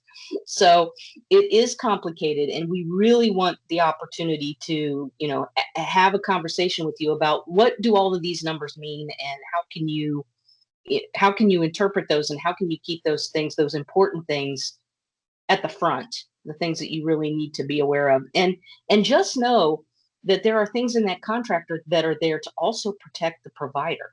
It's not always about these are all the rules you have to follow, but there are things that are in there that protect you. For example, the liability insurance that you have to carry. For a home provider, one single incident could cost you your home if you don't have liability insurance. So some of the demands of the contract aren't just there for ELC or DCF to catch you. They're there to help you do your job and to protect you from some thing that could possibly happen that could put you in a very bad position. So that's really what I would love for everyone to understand. I would love to never have to write another non-compliance for the rest of my life. That would make me very happy. Thank you, Tina. So I'm hearing, a lot of similarities from our two, representatives from those regulatory agencies, right? That, they are tasked with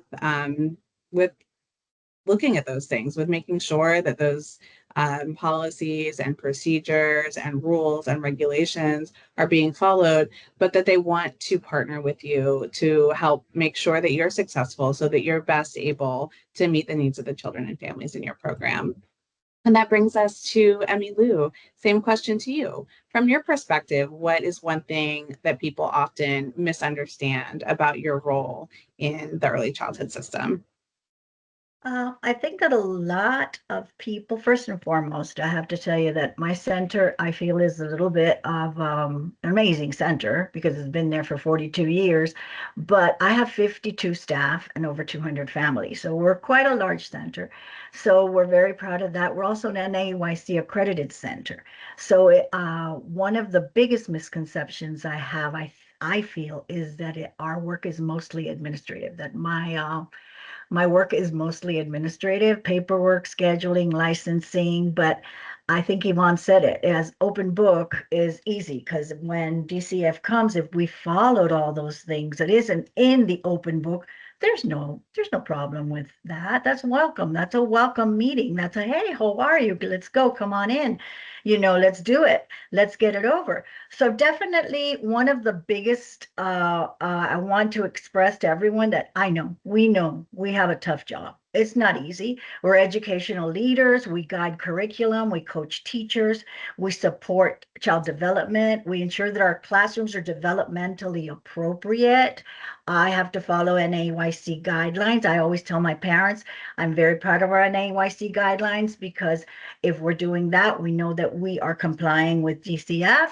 We're relationship builders. We have to balance the needs of the children, the families, the staff. I have a board that oversees me, so I have to make sure that I comply with my board. Emotional anchors. Right now, where I know that ELC is working on a wonderful well-being program. Thank you for my staff, for our staff, and I've already gone into that program. But we have to help teachers through stress and comfort them and go into the classroom and say, hey, you're having a tough morning, go outside. I'll take over. Let me have the classroom for 10 minutes and you go outside for a little bit. I have an espresso machine now in my office and I make the teachers espresso at mid-morning. We have a nice little espresso talk. So we have definitely, that's a big need that I've seen and I've observed. I have compliance, of course, compliance expert, managed licensing. I manage accreditation, which in the next part, I'm going to talk about something that Camille was saying, the policies that we as directors and as owners have to establish for our schools. We advocate for our children and for our staff, protecting whatever is that we need to talk about the well-being of the teachers and the children and also the parents. I had just told Norma now, I had texted her that her story meant a lot to me because I'm also an immigrant child. And I remember as a little girl growing up, my mom would go to the factory and leave me in early childcare and then a family childcare. And I remember that it was very difficult growing up in that community, but we all made it and we all survived. But now we have parents that are going through the same thing. And I have several parents in my school that are going through the same thing now. So it would be a great opportunity to have a night that we could share our stories and let them know that maybe it happened 50 years ago, maybe it happened 25 years ago. It's still happening now and we can find the resources to help them. So as a crisis manager, we solve problems day to day. As directors, we find there's so many little things as they walk through the door that we have to take care of. So quickly solving problems as little as finding a water bottle when you left your own. So, that's a big shock, a big problem to a 3-year-old. And it may not seem anything to us, but it's a big problem to a 3-year-old, especially if they're going to be crying and the parent is going to leave them crying in the classroom. So helping with family emergency, illnesses, and conflict resolution. So perhaps the hardest part, and as directors that we don't see, is that we really carry the emotional weight of everyone that walks through our doors daily. And we do it, and we do it with a smile, and we do it with greeting, and we doing with a sense of everyone belongs, because all of this we're doing is to preserve the joy and wonder of the young children we serve. Thank you, Emmylou. I think that hits just the nail on the head for so many of the, directors and probably even teachers and program leaders, throughout the schools that, again, you do wear so many hats, right? You are, as a director, you're not just doing the administrative work, it's that people work, the relationships and everything that comes with that. And throughout all of your answers, that idea of relationships just comes up again as so important, that having relationships with the people that we work with and the people that we serve, collaborating with them, all of that just really results in better outcomes for the children and families that we're trying to serve. And that's so important in people work. And that's what we're all doing, right? Is that people work. So that really brings us to our next question. And for this question, we'll start with you, Tina. And this question is, can you share an example of how either a policy, a requirement, an initiative moves from idea to implementation? Really what that process looks like from your perspective in your role. Well, yeah, and Camille, actually, you touched on this a little earlier when you were talking about how things begin, sometimes at the federal level and then at the state level. And quite frankly, what happens is you may have some grassroots people here in the state of Florida who have an idea, who are engaged in early education, could be a parent, could be a school system, could be childcare providers, who have an idea on how things need to be done a little bit better throughout the system. And they take that to a local legislator who then works with other legislators and creates a bill, and it goes to the floor and they vote on it. The governor signs it, and then it gets dropped to DEL to take that statute, which is what that's called, the law, and turn that into our rules that we operate out of or operate from. And those are the things that your contracts, your VPK contract and your school readiness contract, that's all those numbers and things that they're referencing when you're reading through your contract. And it says FS is Florida statute and rule 6M dash, whatever the following number is. So that's really how it starts. It starts with an idea. It goes to a legislator. They create the law. The House votes on it. The Senate votes on it. It passes or it doesn't. And we all follow that very carefully during legislative sessions to see what's coming through and what's not. But you actually have a way as a individual citizen of the state of Florida to follow what rules are being looked at and changed, and what rule language is going before the school board, because the State Board of Education votes on the final rendition of those rules that we then have to live by. DCF has to live by, ELC has to live by, and you as a provider have to live by. So there are a couple of locations on the state's website where you can track and you can get a notification when there's a rule that's going to affect you. And if you don't mind, Camille, I have a couple of links I'd like to throw in the chat for anybody who would like to take these and sign up for them. I don't know if that was planned at any point, but I'm going to throw them out there. The first link is the one that you can sign up for to allow you to get notification emails from the state when there's a rule that you've picked out you're interested in. If it's going to change or there's something happening with it, they will send you an email to say, hey, you need to pay attention, something's happening with this. And the other one is the rule language. It's to the State Board of Education, because they see the final rules, and you'll get to see the final proposed language of that rule as it goes before the state on their State Board of Education on their agenda. So I'm going to throw those in the chat right now. I hope those went in there. Looks like they did. Yes, good. And so one that's recent that everybody's going to see on their 26-27 contract is that you need to participate in an orientation prior to contracting every year. It used to be that you only had to participate in an orientation if you were a new provider. But now the directive to the coalitions is they will be offering an annual orientation for both VPK and school readiness, and providers must participate prior to signing their contract. And that is one of those pieces that has come down into through the rule language and into the contract this year. So that's one of those things that we don't have a say. We've been told you will offer this and they will participate, or you cannot give them a contract. And it's one of those things that we also sign a contract with the state. Just so you know, coalitions sign a contract with the state to do their business. So I want you to be aware that we get audited and found in non-compliance as well if we don't do what we're supposed to do. So what goes around comes around. I'm going to leave it at that. Thank you. Thank you for sharing that, Tina, and for sharing those links. I think a couple of our later sessions will touch again a little bit on those things too. So that's a great preview and a great point, a good way to stay involved.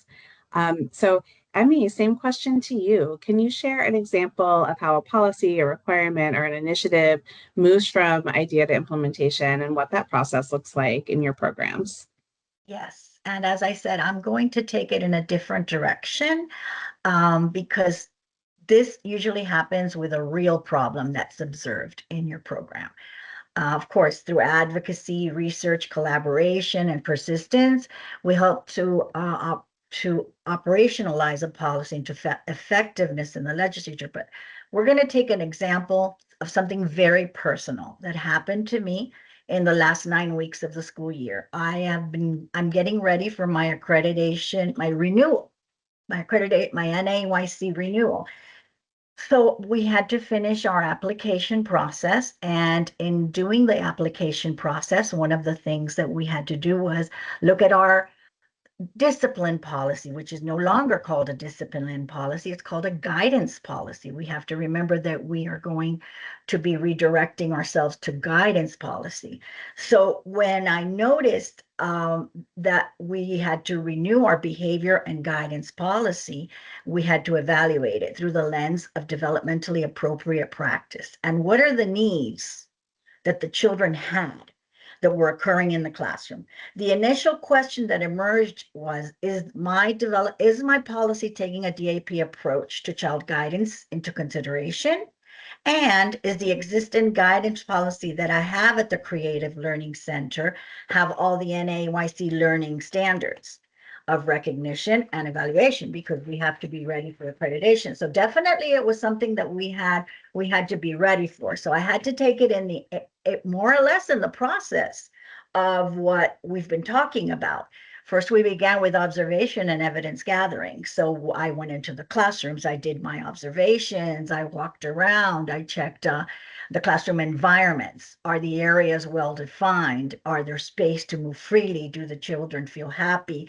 We have to modify activities, encouraging children to have autonomy, always reminding choice and play for the children, which is so important. And I've seen so much just this summer, transitioning the children from one area to another, how important choice and play is for the children. But that's a whole other workshop we can have. Encouraging autonomy, recognizing previous efforts. What have we done right and what have we done wrong? Let's research the classrooms. Let's observe the classrooms. We all agree that children thrive when social and emotional needs are met. So educators need to provide a negative-free environment. And this is something that we all live every day. We need to be providing a positive culture for our children. So as directors, best practices and accreditation, licensing requirement, I had to look at all of that. So then the conversation shifted from, is this a classroom issue of discipline and negative behavior, to policy issue of positive guidance practices? So let's start positive guidance practice. So let's get ready to do that. So the policy, I went ahead and I went through the eyes of every child. What did we need in this policy? We recognize that children are developing socially and emotionally, require caring adults who model proper behavior. Let's change the environment. Most important thing, when I walk around with my families, I let the families know if the environment is appropriate for the children will thrive. Staff training and policy change awareness, adding it to the staff handbook, sharing it with my board of directors, because of course I had to get that policy that I had rewritten, which I had gone from 1 page to 5 pages. I promise I'm not going to go over 2 minutes, but I had gone from 1 page to 5 pages. And then I went ahead and I had to share that with my board of directors. I had to distribute the policy to the families before I placed it in the family handbook. I had to share it with my families. Then I would monitor what the feedback was, how the families were responding. And this was introduced 6 weeks prior to the end of our school year. So I wanted to be ready to send out my application so that I would have time to have my visit the first week of August when school starts. So we're in queue for a visit the first week of August because of course our application was approved. So all of these examples of how we went through that process of an idea, changing that positive guidance policy was just we go in those areas, and you can change a policy in your school. An owner, a director, of course, I as director had to present it to my board. The owner would be sharing it with her director, so the director can take it through the loops to train the staff, to add it to a handbook, add it to the add it to the staff handbook and to the family handbook, and then monitor how that idea has presented. So all of this was really, in a way, how we advocate for our children, because we are working in a way that will be positively reaching them daily.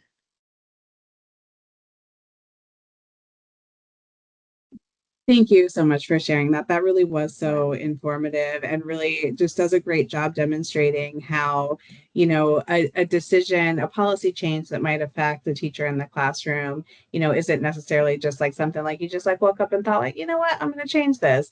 But there's layers to it, right? Like there's a reason behind it. And then a lot of research, that you did going in, trying to look at everything through the eyes of the child, really goes into that. And then approvals through your board or your owner, whoever it may be, that there's a whole kind of like behind the scenes process for your system within a system there as well. So Jeff, the same question to you. Can you share an example of how something like a policy or requirement moves from idea to implementation and what that kind of looks like from your perspective? Absolutely. There are actually several, but there's one that I will focus on that I still know that no one in the state of Florida does it quite the way that the Office of Licensing, DCF, and ELC do, and that's change of ownerships. Back in 2015, I had a sit down with Avelio Torres and Angelo, who I know forever. And there was an issue where, because you cannot operate under someone else's license. So people, providers, they go do their selling and they continue operation. Well, you can't operate under someone else's license. And then that would affect the EOC contract because that's not transferable.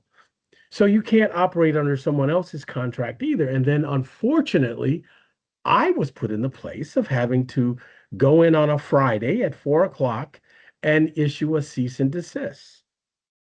And, that's not good for the kids, the parents, the school. So we sat down, and it's not a policy, it's something that we do.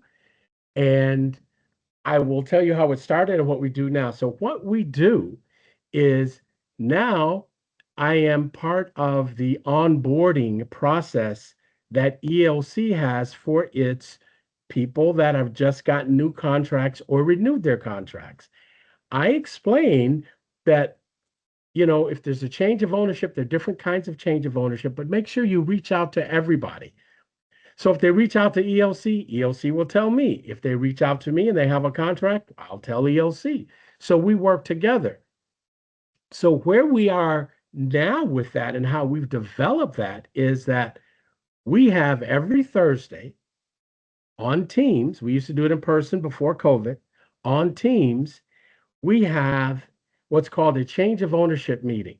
So the contract manager and everyone involved with that center from ELC is on there and their team. I'm on there representing DCF. I find our licensing inspector, the supervisor, our assistant supervisor if they're available. We also have Gold Seal because sometimes people have that's not transferable either. So we have this big meeting on Teams with everybody. We have the owner, the director, who everyone that is listed as the owner, because we can't do it unless, if there's 4 owners and only 3 are there, you can't do it. We have to make them sign an affidavit anyway. The point is, by doing this, we have decreased, almost 100%, where we don't have someone operating under someone else's license. And by doing this, we empower the seller and the buyer so they know exactly what they need to do as it refers to DCF licensing, what they need to do to close out their contract, what the buyer, especially if they've never done this before, what is an ELC contract? You've got all the contacts, submit your paperwork, what you need to do to go online to CARES. So what we find is that, again, it goes back to while we are a regulatory body and while ELC, has federal dollars they have to report to, and ELC, and just to let you know, the headquarters at DCF looks at what we're doing. They ask the providers, how are we doing? Are we treating everybody the same? If you're in South Miami, you should get the same inspection as someone in North of Florida. Nothing should be different. So we get looked at too. We have our, like Tina said, we get looked at too. We all do. But the change of ownership process has now at a place where we've taken it to something that people are kind of afraid of, or my attorney says this. I say, okay, tell the attorney to come to the meeting. Tell the realtor that they can be at the meeting. So we have everybody there so that the communication is crystal clear, so that if Tina is selling a center, she knows what she needs to do. And if Emilu is buying one, she knows what she needs to do. And you've got this team of about 30 or 40 people for a resource. So there's no dropping the ball. If you utilize these 2 agencies, who sometimes, like you said, Tina, are seen like, oh, the rig, and understand that we're there to assist and empower you so that you can then focus on the education of the children, your curriculum, the staff that you hire, that piece of it is clear so that we don't have to close the center down and parents are going, where am I going to come with my kids? And where's the next center that may have a contract? Maybe it's 10 miles away and I can't get there. So all of what we do, and that includes you, early learning providers, it's a team effort. So even though we're a regulatory body, this is one of the requirements and things that we set down back in 2015. And then I came back in 2020 after retiring in 2019, just 6 months short.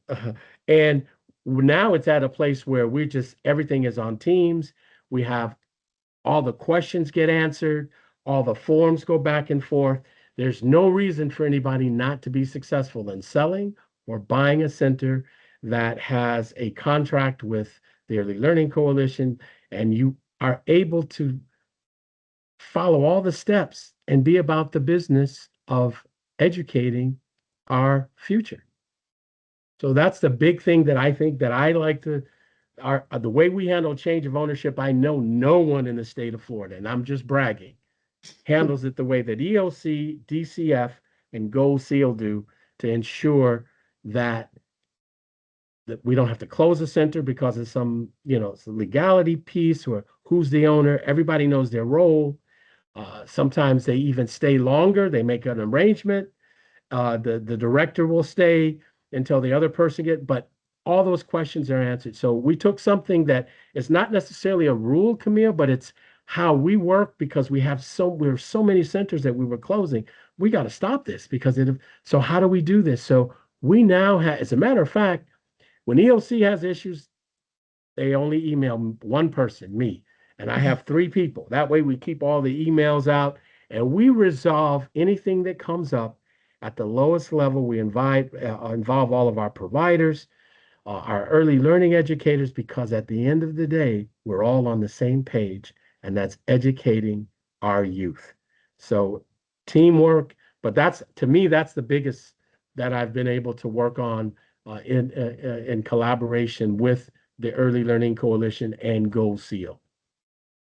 Thank you so much for that. I think one of the things I really appreciate about all of the examples shared is how it really reminds us how interconnected all of our work is, that really like no one part of the system operates independently, and that when we collaborate, we really do have better outcomes.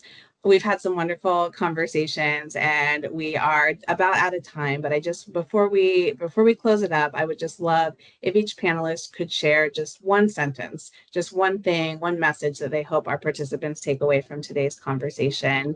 And we will start up here with you, Emmylou. I think that if I could say one thing, I would say what I say to my families every day. When they come through the door and they tour for the very first time, I always tell the parent, even if they're registering with us or if they're not, or if they're looking, or if I can help them find a place close to them, you are always your child's first advocate. But while they are here with me, I will advocate for everything they need. Thank you, Camille, for facilitating. You were amazing. And thank you, Jeff. As always, it's a pleasure seeing you again. And Tina, nice meeting you. I hope to see you at the conference in Jacksonville. Thank you. And then Jeff, we'll go to you, your message for the participants. Is to always stay positive, but communicate. If you've got an issue, don't wait until it hey, DCF, I always say, I've learned this a long time ago when I worked for the Inspector General's office. Never say, I got a problem. We got an issue. So you include everybody, but communicate, collaborate. When you haven't, something's not going right, reach out right away. Let's resolve it. And it so that you can go about your business. So collaboration, teamwork, and communication. That's what I would leave you with. Thank you. And then same question to you, Tina. What is the message you hope everyone takes away from today's session? Just that all of these agencies are invested in what you are doing, and we are all invested in the community, and we all need each other, and we need to partner to make that happen. And if you can come to us and ask us a question and ask for our assistance, our support, our resources, whatever that may be, we are way more excited, as I said before, to be able to offer that than to have to come around later with a mop and a bucket and clean something up. So we would much rather be part of the solution than having to deal with any kind of an issue or inconvenience. So that's really where we are. And I appreciate the opportunity to be here today. Thank you so very much. Thank you all. I want to just sincerely thank you all for sharing your experiences and your perspectives and your expertise with us. Please join me in thanking the panelists for their time today. Thank you. Thank you, Camille, Tina, and Emmylou. You're the best. Thank you. Thank you. Before you go, Jeff, a couple of people are asking for your email in the chat. Would you mind if I shared it? Oh, please share it. Yes. Awesome. Thank Please, you. please reach out. I'm here to help you. Thank you. All right, so our next session is Quality as Advocacy, Caring for Children and Families. And this is presented by Angela Tufts, who is the Provider Services Manager with the ELC of Pinellas, and also a FLAEYC past board president. Unfortunately, she had a scheduling conflict, so she's not able to be with us live today, but she did record her presentation so we could still benefit from her insights. So I will get that shared, and I will monitor the chat if you have any, questions or anything. Oh, I did not include sound. Did include sound when I share video on Teams. Include sound, video. All right, so let's hear from Angela. Welcome, and thank you for being here today. I'm really excited for this conversation because I feel like it's one of the most important conversations we can have in early childhood right now. Before we get started, I want to briefly introduce myself and explain why this topic is so important to me personally. I'm actually here today as past president of the Florida Association for the Education of Young Children. My name is Angela Tufts, and I entered this field several years ago when my son was born. When I wanted to go back to work, I tried to find something that would allow me to have my child with me. And that's what initially led me to early childhood. So I started my career as a toddler teacher. Later, I taught threes and fours, and still later, I became a director and eventually owned my own childcare center for almost 20 years. Today, I work for the Early Learning Coalition of Pinellas County and serve as the provider services manager there. So I tell you all of this to explain how my experiences across the field and the many roles that I played have really shaped the way that I look at advocacy. I've spent a lot of time reflecting over the years on what it actually takes to create meaningful change for our field. And I believe that some of the most powerful advocacy doesn't happen in meetings or campaigns. It actually happens in those experiences that we have with others, the way that people interact with us as we serve as early childhood professionals. So when we talk about advocacy in early childhood, most people picture activities that happen outside the classroom, things like legislative visits, campaigns, writing emails, or attending meetings. Those things matter. And they absolutely have a place. But today I want to talk to you about another form of advocacy that I believe is just as important and actually, in many ways, even more powerful.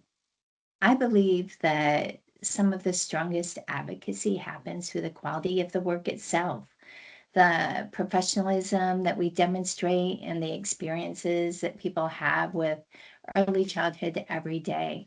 The bottom line is if people truly do not understand our work, then meaningful change becomes much harder to create. This is the foundation of the entire conversation. So we want better compensation. We want a stronger workforce. We need greater investment and we need higher professional recognition. And all those things are very well deserved, but support doesn't happen automatically. And like I said before, people support what they value and people value what they understand. So what that means is that quality isn't separate from advocacy. Quality is actually what gives advocacy credibility. High quality experiences help people better understand the value of early childhood education. And that understanding is actually what moves support and change forward. I think sometimes that we underestimate how much public perception is shaped by those everyday interactions. It happens everywhere that people encounter our work. It happens in the conversations that we have with our friends and families about what we do. It happens in the way that we talk about our profession. It happens in the way that we represent ourselves, both in the classroom and publicly. It even happens in those small moments when someone might see us in our work shirt at the grocery store after work or out in the community. People form opinions about early childhood through the experiences that they have with us. And that means that quality and professionalism are not just things that we turn on during work hours. And in many ways, we represent this field everywhere we go.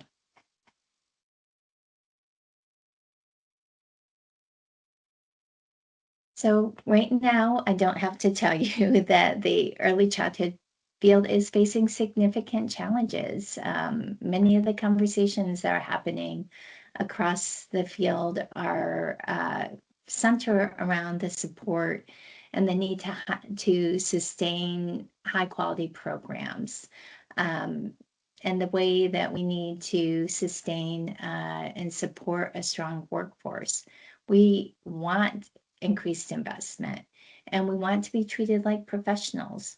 We want stronger workforce supports, fewer unnecessary barriers, all of these things that will strengthen and help the work that we do.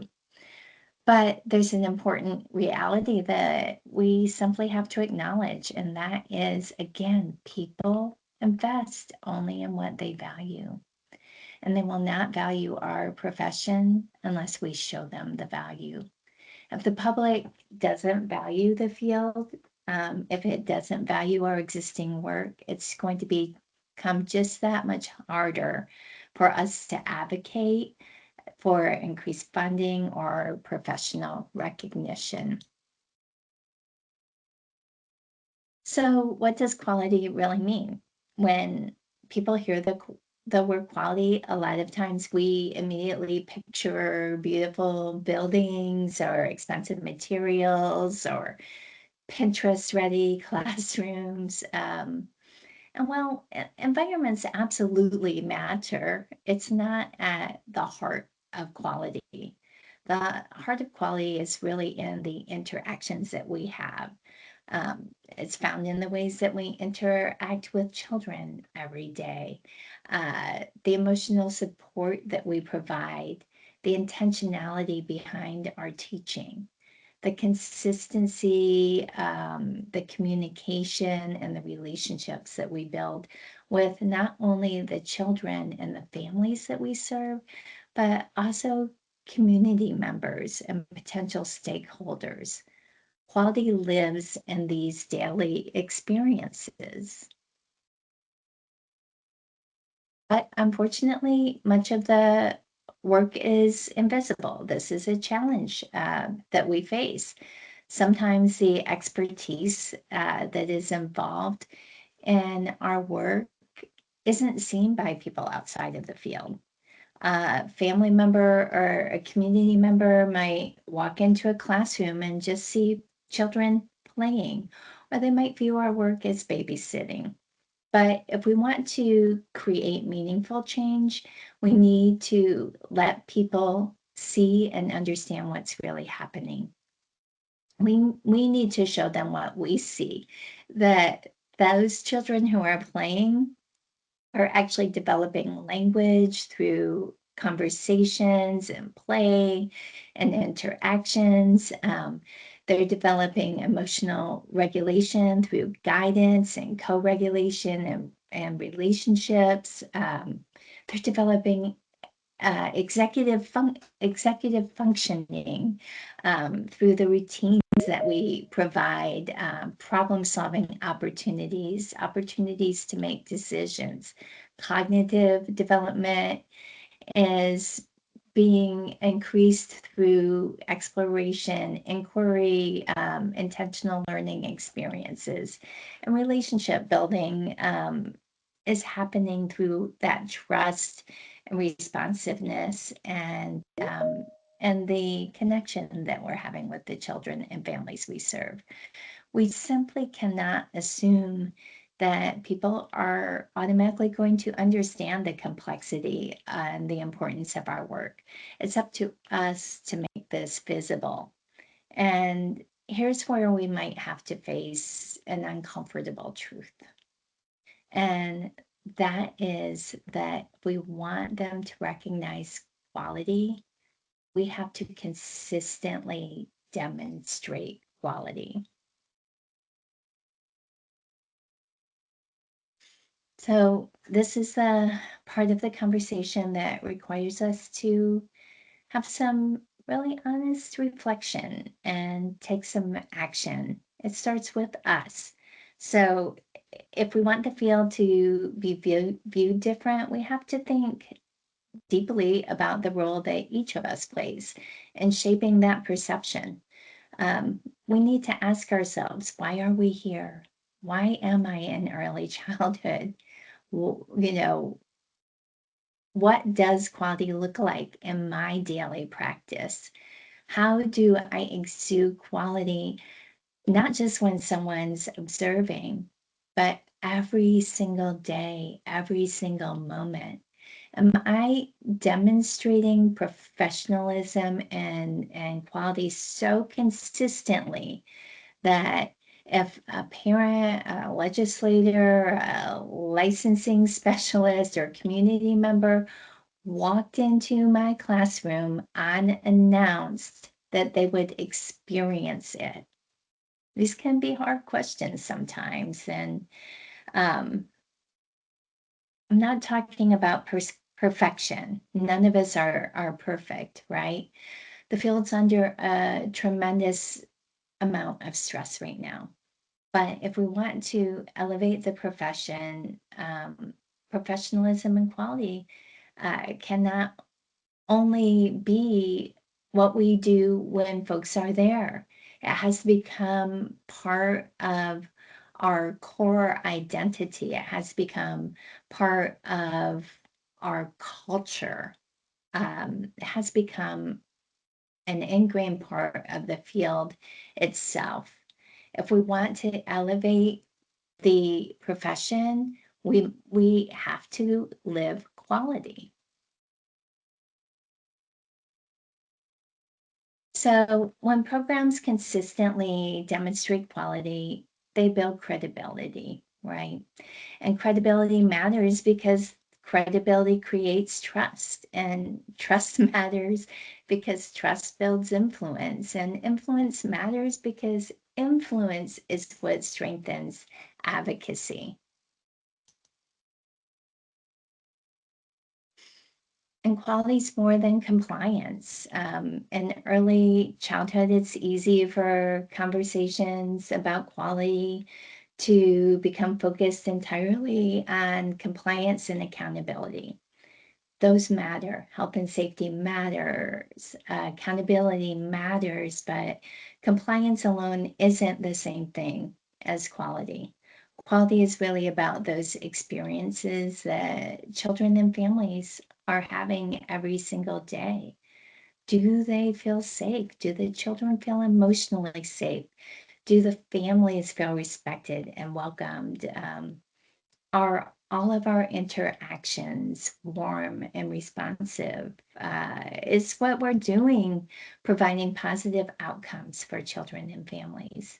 Those are the experiences that shape trust and perception and support.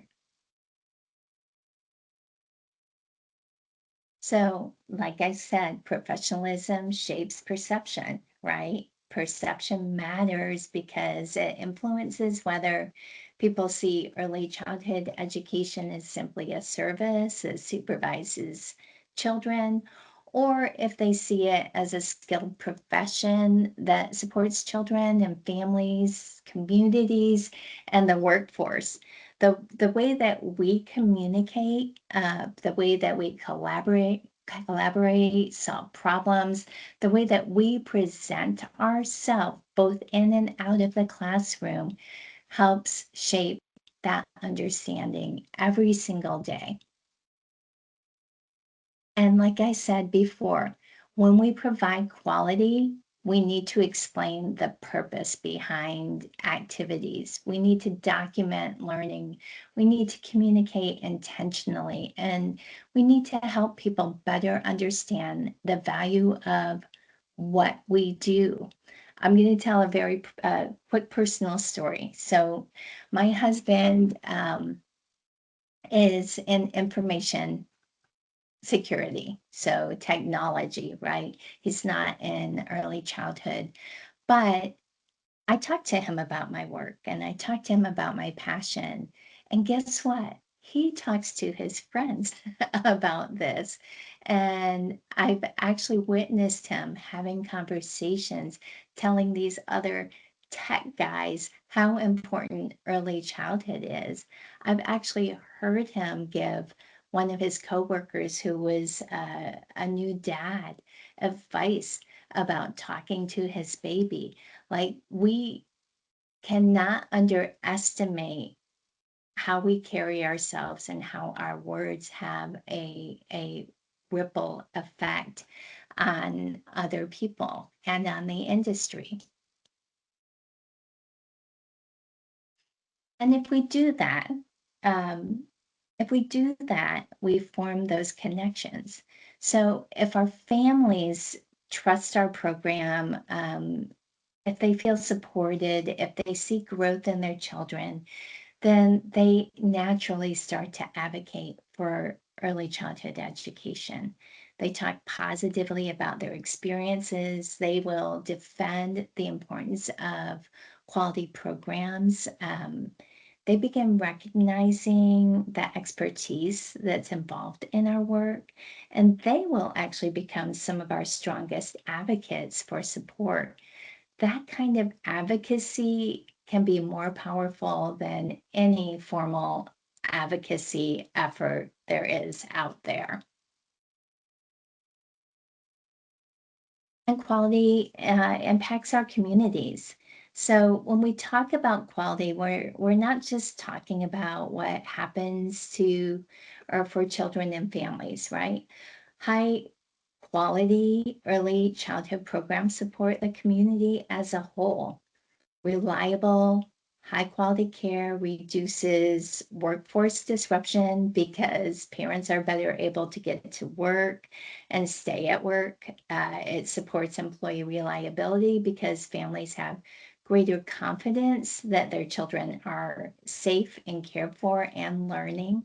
That stability strengthens families and businesses and communities, and at the same time, high quality programs are building long-term educational outcomes that benefit the children we serve for years to come.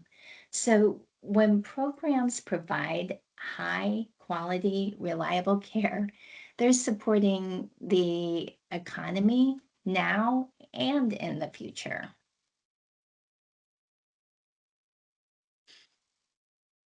If we want the support, we need to get the word out. And we have to shift the narrative. So moving from this idea that childcare is just babysitting to the understanding that early childhood education is skilled, essential, and foundational is a way to get there. And we can do that. However, nothing changes if nothing changes.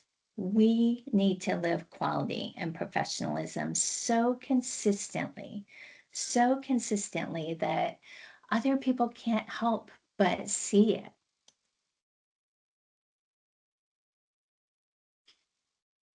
So, in summary, I'm so happy to be here and I'm so happy to talk about this message.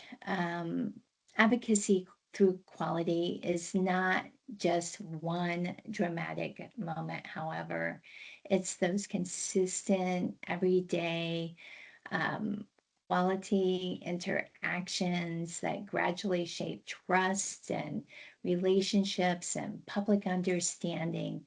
It means that the work you and I do every single day truly matters, even when it feels small or routine. Every family you support, every child that you teach, every colleague that you influence, every person that you help understand the value of early childhood education has the potential to influence someone else. And that goes back to that ripple effect we were talking about earlier. Those individual experiences create that change that shapes perception. It's a it when enough people understand the value of early childhood education, the conversation changes, public support grows, investment grows, recognition grows. That is why quality is advocacy. And thank you so much for being here today. And I especially thank you for the work that you do and the impact that you continue to make in the lives of the children and families and communities that you serve. Thank you so much.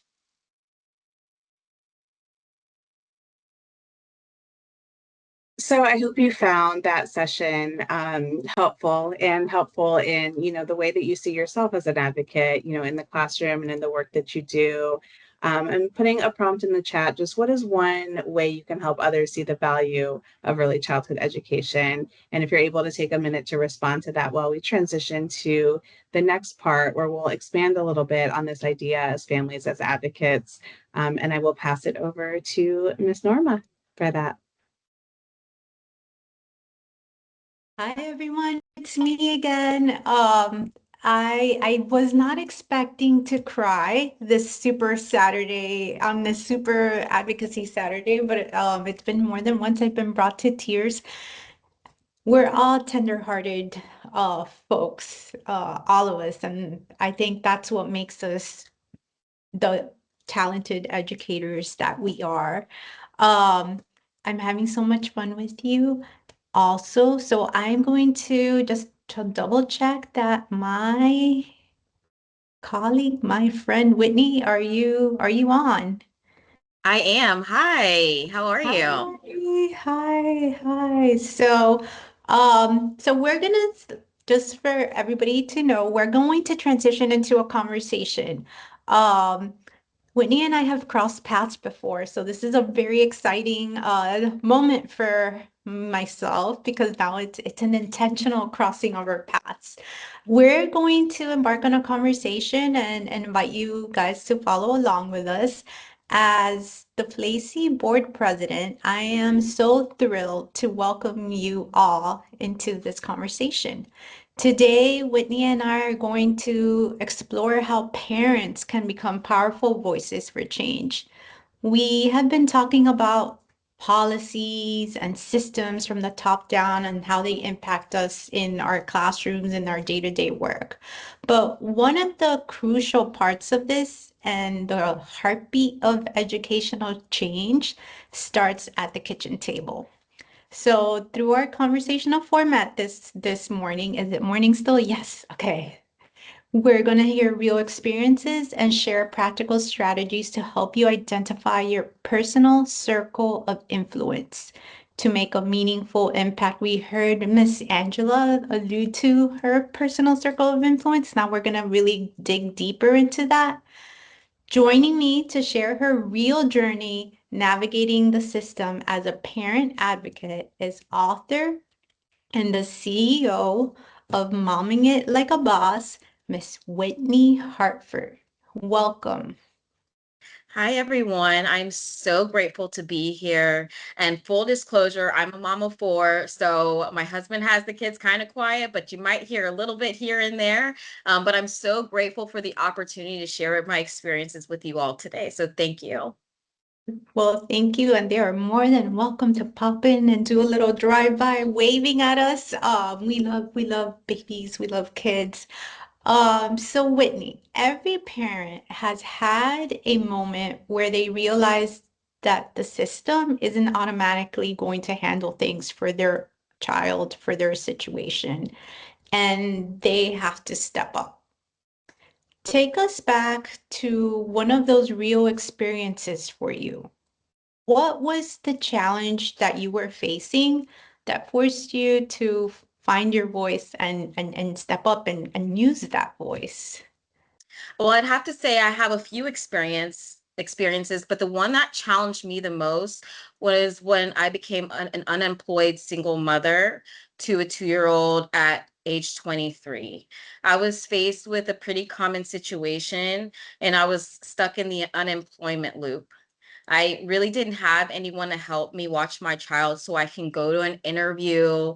And with bills piling up from being unemployed, I couldn't even afford to put her in childcare or for the first week of daycare to even start working.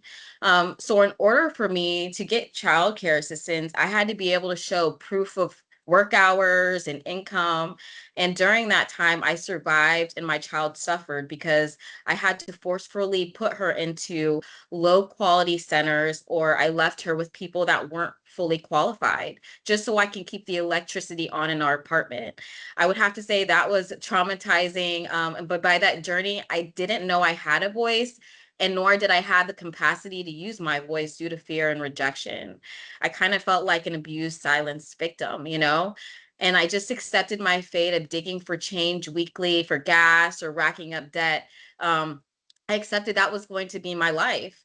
I found my voice, though, however, through my second life-changing experience when I had my twins. And I realized I was back in the unemployment situation. I was at square one all over again because I couldn't afford childcare for twins, which forced me to choose to be a stay-at-home mom, and that was my career, over getting a job to support my family because the math wasn't mathing.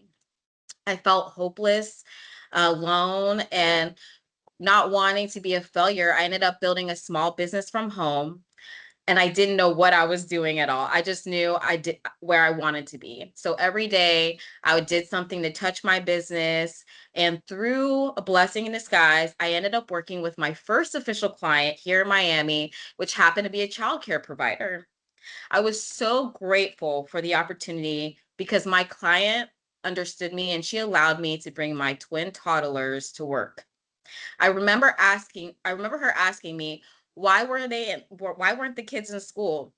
And my obvious reason was I couldn't afford to put my twins in daycare.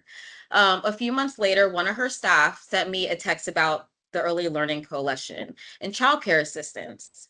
I applied and got denied, but was put on a wait list for another scholarship opportunity. And through that, about 2 months later, they contacted me and I immediately accepted. And I knew that was my opportunity for change. I got my kids enrolled in a center, and I would like to say I was like the 5% of parents who would take the chance of building a business and working from home, because a lot of parents don't have that opportunity. Most of us, and I say most of us because I was in that boat, have to work for an employer.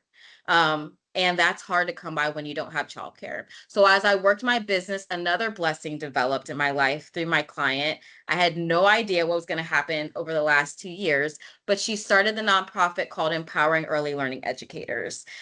She asked me to help with some admin tasks, marketing, and connecting with legislators. Once again, I had no idea what I was doing, but I showed up because knowing the only way I survived being a parent when I didn't have my family to help was because of the early learning educators and the centers. They were my village.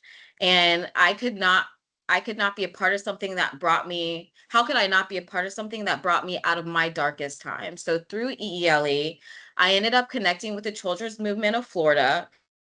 They were doing a parent advocacy training, and I felt in my gut that I needed to educate myself a little bit more so I could learn more about how to better support children or my children and become more confident in using my life experiences to make a community impact. And that's where I found my voice.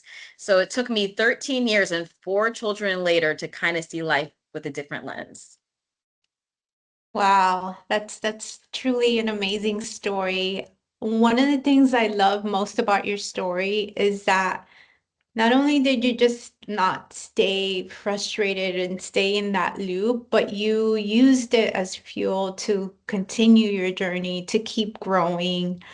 And one of the other things I noticed is that being brave enough to have the vulnerability to let other people in your business, quote unquote, because you do feel a sense of responsibility for your day to day. And I think that's something that we, speaking as a parent, it's to let others in your business. And we do have to share a lot about our families, our lives, incomes, all the data points that they absolutely need in order to help families, but that it just, you feel so exposed, but you did it anyways. And also that feeling of like, I didn't know what I was doing.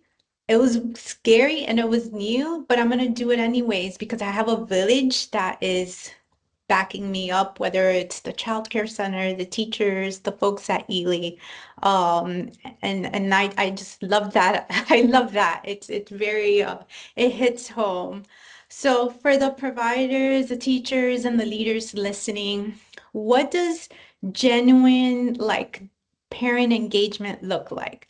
Based on your journey, how can systems work with parents collaboratively rather than making them feel like they're basically fighting against a brick wall? Yeah, and that's definitely a challenge. I think parents need a better understanding of how to coexist at home and school. They need tools and resources to help the teacher support their kid. We need reminders as parents how to play, or how play is a huge part of teaching our children. I know a lot of the times when we come home from work, we just kind of check out. We're in dinner mode, we're in bath mode. Even on the weekends, sometimes it's structured, but diving into the play part and really learning certain things. As many kids as I've had to get educated. So I feel like educators need to also be supported by parents. And I know relationship building plays a huge role in that educator-parent relationship. Also, I know a lot of centers ask questions about the kids on the enrollment forms, but I want to be honest with you all. I don't know if the providers have enough time to read every form for every child when their child has specific needs. I think most of the time I'm verbally talking to the office or teachers and having to explain anything to them about my child. For the children who are struggling or have special needs, I think educators need to try to connect with the parents to help bridge the gap. If you kind of see something out there on the playground, sometimes parents don't recognize certain things that the educators would because they're around toddlers all the time. And so things that we think are normal with our kids may not necessarily be where they're meeting their milestones. And I want to share an example with one of my children, talking about sharing our stories. I wasn't aware that one of my children at 26 months old had a speech delay. Looking back, I wish I would have communicated with the teachers more, or maybe they would have expressed to me that he needed assistance or they weren't seeing him speak, because I didn't know. My other kids are a little bit older. So restarting over again, my mind really wasn't there on these exact milestones. Maybe the parents need more access to resources that are available, like early steps. I didn't find out about early steps until it was my son's almost 2.5, and if I would have known earlier, I would have got him right in at 2. So having access to those resources, I know the childcare providers kind of know about them, but making them more available to the parents, saying, hey, your kid's 2, I know that maybe they're not talking as much, this is a resource you might want to reach out to get your kid assistance. I didn't know that they came to the schools. I didn't know that they came to the house.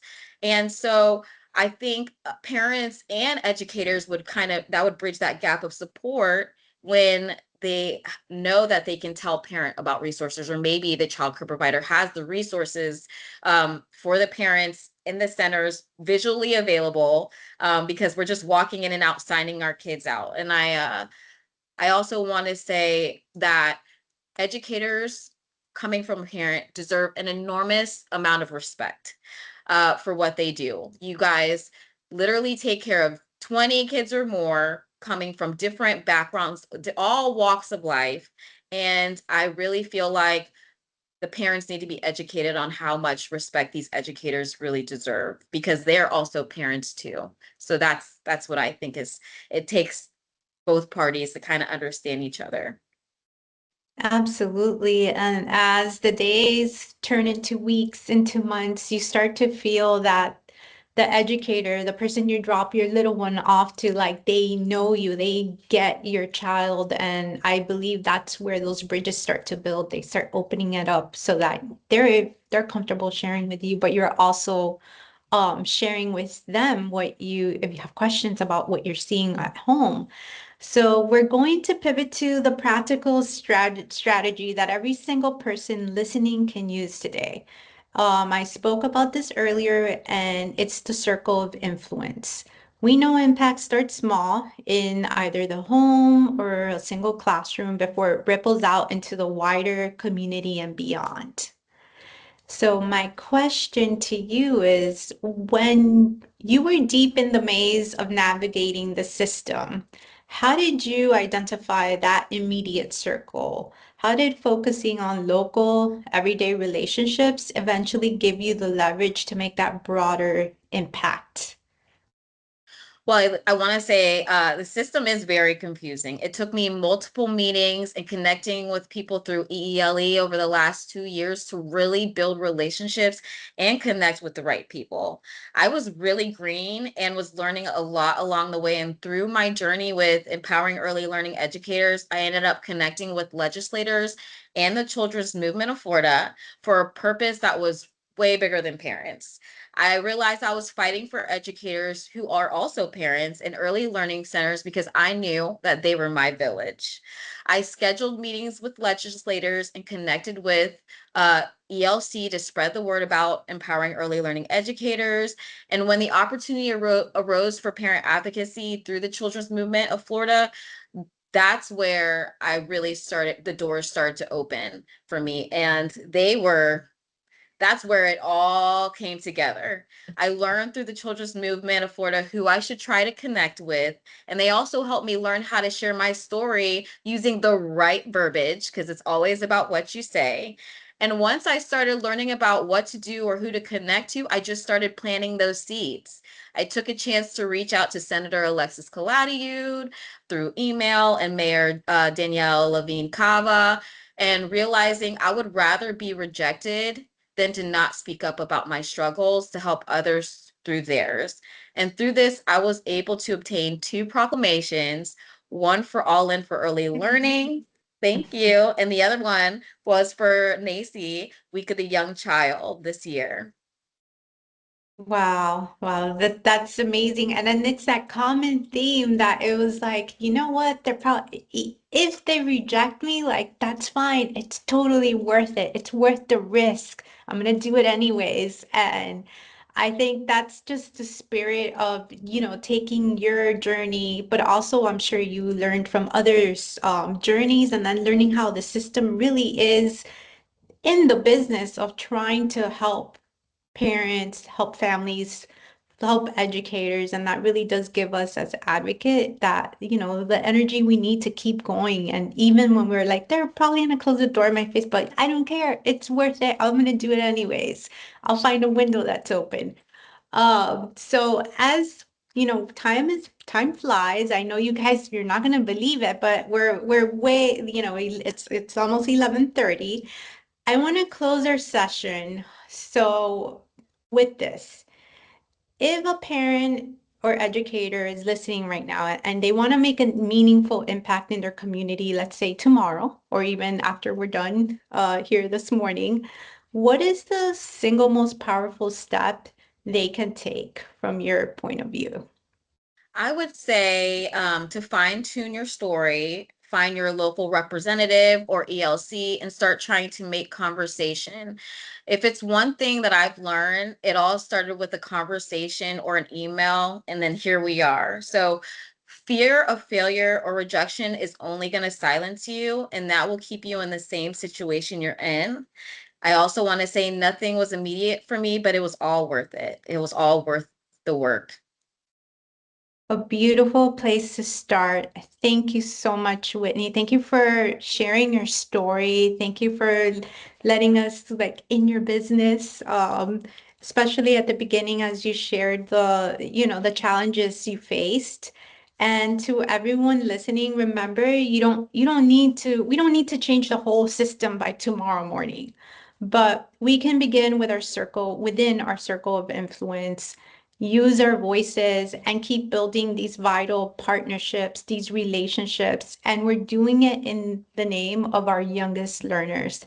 And thank you so much, everyone, for joining me and listening to Whitney's story and her advice on how we can start tomorrow. And we don't need a huge title, we don't need the platform, the microphone. Like, we can start within our own circle of influence. Thank you so much, Whitney, for joining us today. Thank you. Okay, so now are we at, what do we have next?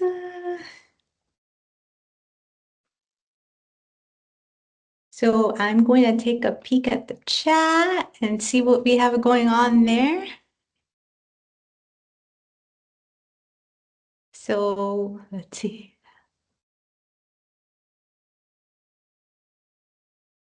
Yes, a lot of, they appreciate you being real. Um, I'm trying to read in Spanish and translate it in English, but it's important to have those family partnerships, either through daily communications, inviting them into the centers. The families are definitely crucial partners in the early learning space. And Caroline says, as teachers, it's so imperative to build that connection with your students and parents as well. So now we're moving into our next session, and then ta-da, it's me again. It's me, and I have the distinct pleasure of having our champion, Senator Alexis Collado, join us for a conversation where we continue exploring how we can work together and make things happen while she makes things happen too. Okay, Hi, so Norma. hi, welcome. Okay, so we're titling this session, we're welcoming you, your voice matters, voting, civic engagement, and representation. So when we work in early childhood education, our focus is naturally on the daily growth of our children, but the broader reality is that every program framework, funding tier, and VPK regulation is dictated by what could sometimes feel like this massive system. We've been talking about the system. The system can be confusing. It could be big. It can be scary. And it may feel like something that's really far away and very technical. But our goal during our session is to demystify that system and show how our professional perspective and our civic engagement can help shape policies from the inside out. So we are incredibly honored to have the Honorable State Senator Alexis Collado here with us to show us exactly how everything works. Senator, welcome. Thank you, Norma. Thank you so much for the opportunity to do this with you.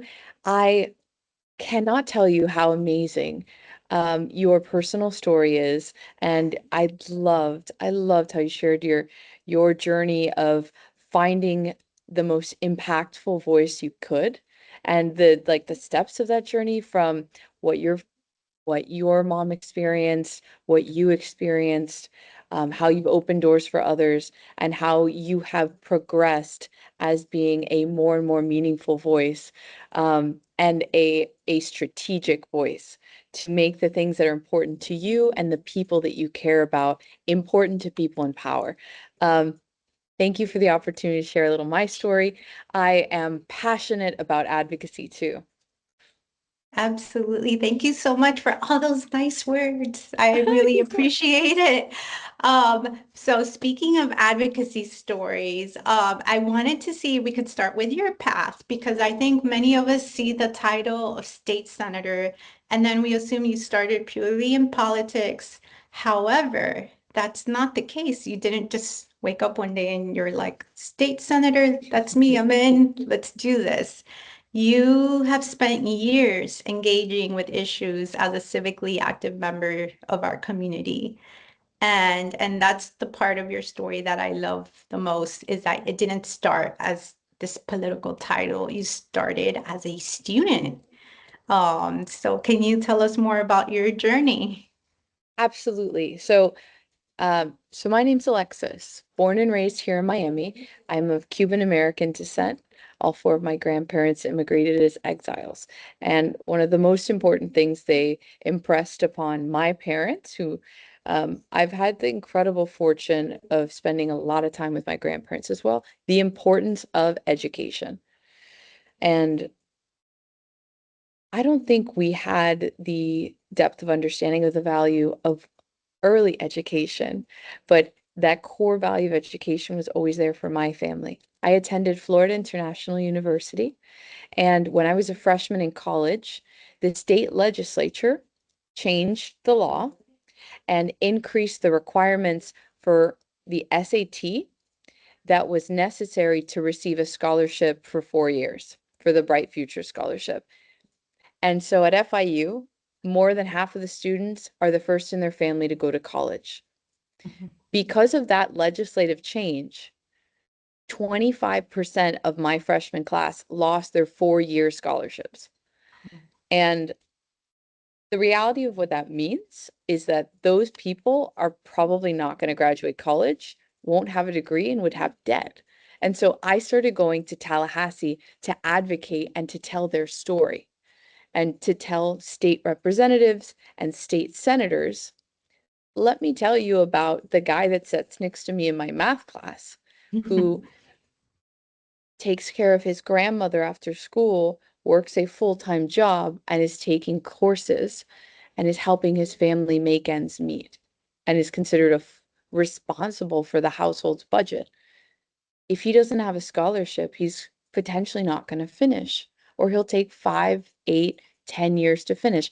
So I became an advocate for the value of education as a student leader. And over the last 12 years, I've found, very similar to Norma's story, I've been seeking opportunities for my voice to be more valuable, to advocate for people I care about. And I think bigger than that, for the opportunity for the people I care about to express their highest potential. And so I used to work on nonprofits that empowered students to advocate at state legislators, at federal legislators, on issues that mattered, like scholarships to go to school. I worked for passionate, education-minded state state elected official candidates. One of them is Vance Lupus, which some of the folks on this call know very well. He is in Miami, one of our foremost advocates for early childhood education, working hand in hand with our our son, our sun and moon on this, Dave Lawrence, who is the driving force between why we have voluntary pre-kindergarten in the state. I worked for Vance Lupus, helping him get elected, because sometimes advocacy isn't making an ask. Sometimes it's being a part of a team that makes a difference. And so I helped Vance Lupus get elected. I served as his staff in Tallahassee, and we fought for children. And he taught me so much, not just about the value of education, but the value of investments and good policy and good support for providers and for early educators, and the difference that would make ultimately in every kid in my community in Miami-Dade County, but in the state. And so I worked for the Department of Education during COVID, during the reopen period, during a lot of the times where funding, I know we were just talking about ARPA, during the time that funding and support was essential for providers to stay open and to do what we needed for the community to get back up and running and working, and what parents needed. Vance called me one day and recruited me to run in his seat, and said he thought I'd make a great advocate, not just for the community, but for the issues that we both thought were so important. And so 4 years ago, I quit my job, and I ran for the Florida House of Representatives. And within a week, I was reached out to by another mentor who encouraged me to think bigger than I thought I could do, and encouraged me instead to run for the Florida Senate. So the Florida House is comprised of 120 members, the Florida Senate 40, and it's a big deal. And I ran for the first time as a first-time candidate in the hardest race in the state, and we won. And over the past 4 years, I've been using my voice as the youngest member of the Florida Senate on the issues that are really important to the future of families, which is access to high quality early learning, access to the ability to work, and to have a safe place for your child to be in that process, and the invaluable aspect of affordability for early learning, which for more and more families is the decision that they can stay in Florida or they have to leave. And so my advocacy journey has really been taking one step after the next step, saying yes when a door opens, being willing to submit myself to be a part of a team rather than be a team leader, and have humility and curiosity of what don't I know and where can I play a role. And, you know, sometimes having to be at the forefront when you know in your gut, you got to stand up and you got to use your voice. Wow, what an amazing journey. And I think, you know, the ultimate takeaway is that, you know, like where you started. You started where you're like a student, and at that age, it's like, you know, we're trying to come into our own, we're figuring it out, our future is on the line. But for you to look over and say, what about my classmates? Like, that's not okay, and I'm going to use my voice. And you know, as you were telling your story, that circle, your circle of influence, that sphere of influence, it just kept getting bigger and bigger until you found yourself on the ballot one day, and you're like, okay. And then even so, that was not the end. You keep going. And I love that you also mentioned that just because you are in this elected official, like, you have never stopped going back to the community level and learning. And so I'm gonna shift the conversation a little bit. So a lot of it. I just wanted, I'm like, I want to know the story. Like, I want to know the story. I'm very well versed on the wins, but I think it's very powerful for all of us to know the beginnings. So the next part of this is, where are we today? Like, what's going on today?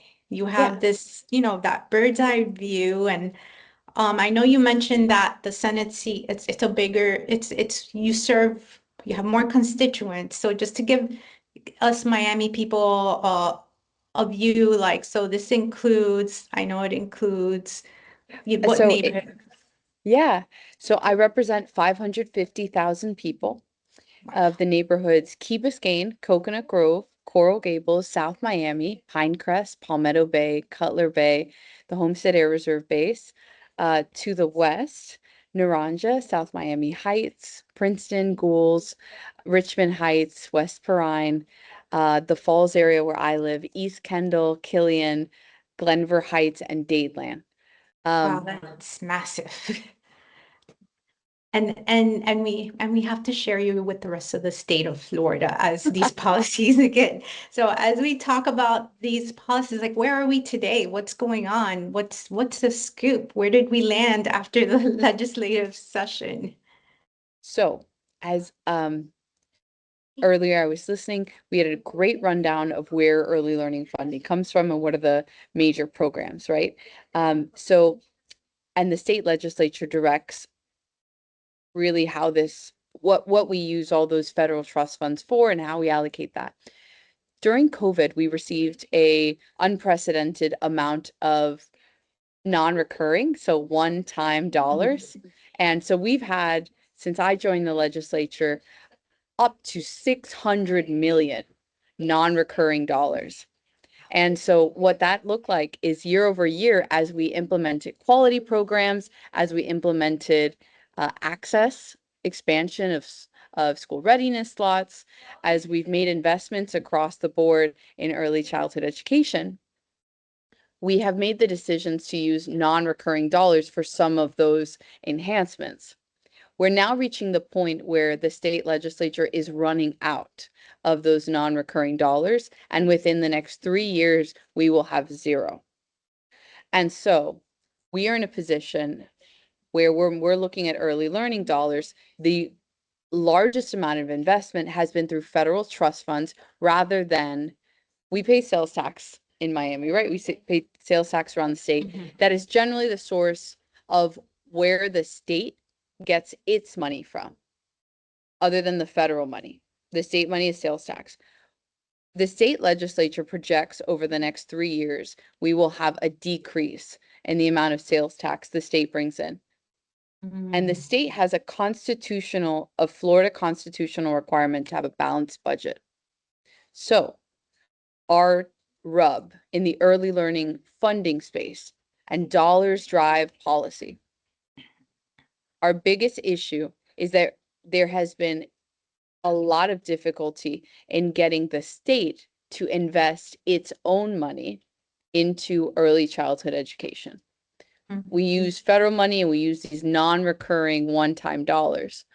One of my foremost advocacy goals is to get the state government to make recurring annual investments into early learning from its own money, like we do for the K-12 system, like we do for the higher education system, and to place the same importance. So we have two looming issues at the state level. One is the 3-year projection of reduced state money. Two is we're running out of this one-time money that we've been using to backfill a lot of our quality programs and some of our access. So what's coming in front of us is an incredibly important moment of advocacy, where we're going to have to help the 120 members of the Florida House and 40 members of the Senate prioritize early childhood education and the dollars it needs. One, for us to continue supporting our workforce, and two, to continue making strides in enhancing quality. This year, the legislature did not take a step forward, but we didn't take a step back. So we will not have any children or slots that would have to be taken out of school readiness. There's no children who will be kicked off any roles, but we will have kind of a gradual through attrition or students leaving the system by aging out. We wouldn't necessarily replace them. We had $30.9 million invested into the program. I think that number's right. In addition to our kind of base funding for school readiness, and then VPK is already funded. One of the most important things for me as a legislator is trying to increase the income eligibility and the household makeup that is eligible over time for school readiness, and to find kind of a laddered approach into helping families as they make more money still be able to access the program. We created a program 2 years ago called the School Readiness Plus program that does that once you're in school readiness. But my biggest heartburn is there's families coming to our doors who need access and affordability in childcare who cannot become eligible at the get and therefore have no path to School Readiness Plus. So that's one of my biggest goals. It requires funding. Wow, that's quite, that's very insightful, and thank you so much for clarifying like where we stand in terms of funding. And although we were not able to get increased funding, it seems like we were able to hold the line, which is a win in itself, especially the way things are right now. So now I kind of wanted to, we talked about your advocacy story, how you started. Thank you for giving us an update on the landscape as it stands now. So on your end, as the receiver, I want to look at the we've been talking about building these bridges, these relationships, and you alluded to it earlier. You gave us a little cheat code on how we can start building these relationships, but your office handles, I'm sure, an immense volume of constituent communication every day. Can you give us early learning advocates, some pointers on how we can build those relationships necessary to make meaningful impact? Like emails are good, it's a good start, but what are some, and you talked about it earlier, what are some ways that we can, tomorrow, like that we can start building those bridges, those sturdy relationships? Yes, I love that question so much. Okay. I'm going to kind of talk about it in two different ways. So we all live somewhere, and all of the elected officials that represent you are geographically bound. They represent people in a certain box on a map. So we all have a state representative, a state senator, a county commissioner, maybe a mayor, maybe a council of people that represent us based on where we live. When you ask them for a meeting with you as a constituent, I don't say no to a single constituent meeting. And I don't know many elected officials who would say no to a constituent who goes out of their way to call or write an email and say, I'd like to meet with you. I don't know a single legislator who would. And it just seems like, oh, they wouldn't get together with me, or they wouldn't. That's their main job, to listen to you. And so when you ask them for their time, whether it's 10 minutes, 15 minutes, 30 minutes, they're going to give it to you. The best way to start a relationship is to put out your hand and say hi and introduce yourself. I can tell you there's probably 10 constituents that a year that do that and meet with me in my district. Oh. And I remember them, and I know them by name, and I know their issue, especially when they follow up, or when they have someone else that follows up, or if they ask me questions in that meeting. What are you doing on this issue? What are you connected to in terms of great examples of early learning? Would you come visit the early learning center I work for or I work at? Would you come to the Children's Trust and see some of our programming around high quality early learning? It's starting a relationship is just saying hi.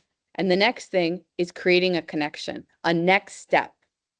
That's not, hey, I need $100 million for this program because we need more funding. It's, can I show you something? Can I expand your world? Can I introduce you to people that you represent, especially if the center is in their district? I've never known a politician that didn't like to take a picture with a teacher. And I think we should take advantage of this natural interest that political figures have to education and to educators, and not just act as the intro for ourselves to build a relationship, but our network of people and to tell their stories. You may be the only early educator this politician has ever met in their entire career who's gone out of their way of their time to ask for that politician's ear. And so sometimes it seems complicated. How do I get up to Tallahassee, or how would I get up to Washington? And I know FLAEYC and NACCE have great programs for that. But it's so much more relational than that. Your politicians, without a doubt, it is not a crazy idea for them to know you by your first name. I have constituents that have asked to meet with me once a year that I know their first names, I know their issue, and sometimes I've even carried bills, legislation for them because they have impressed upon me how much something matters that I was not aware of. That's amazing. Wow. So I thought, what about, in my advocacy story, I shared, early on in my advocacy where I was on like Twitter, like, yeah, what are you doing? And then I'm tagging people. or if I were to approach you in this, attack mode, Oh yeah. would you still see me? Like, would you still meet with me? Okay, I'm a different case though. I mean, there's a lot of people that shut down. I think Mhm. I have a really good friend that reminds me the energy you show up with is the energy that someone reacts to. Mm. Mhm. And so sometimes we forget that formula. Um, And we there forget that you're people too, that you are a everyone person. the my mom always says you catch more flies with honey than And vinegar. yeah. And I think advocacy should come with you're coming with information you believe someone doesn't know. Mhm.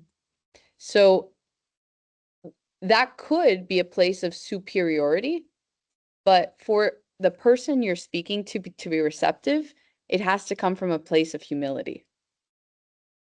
You're coming as a teacher. Mhm. Um, you're coming as an advisor. And I like to say, you listen to people you trust. Yes. And so that's why the relationship matters. And that's also why how you approach someone matters. Um, I'm also not hesitant to say, you know, I think there's a growing process in advocacy, and your story really shows that. Um, there are some people in politics who have decided, people in advocacy and in the political world who decide their job is not to make an impact, their job is to make noise. Mm. And I would like to just share with everyone, sometimes that's a maturing process within becoming the advocate you can be. Sometimes it's a complete choice. And so I would encourage everyone here to be a voice of impact. And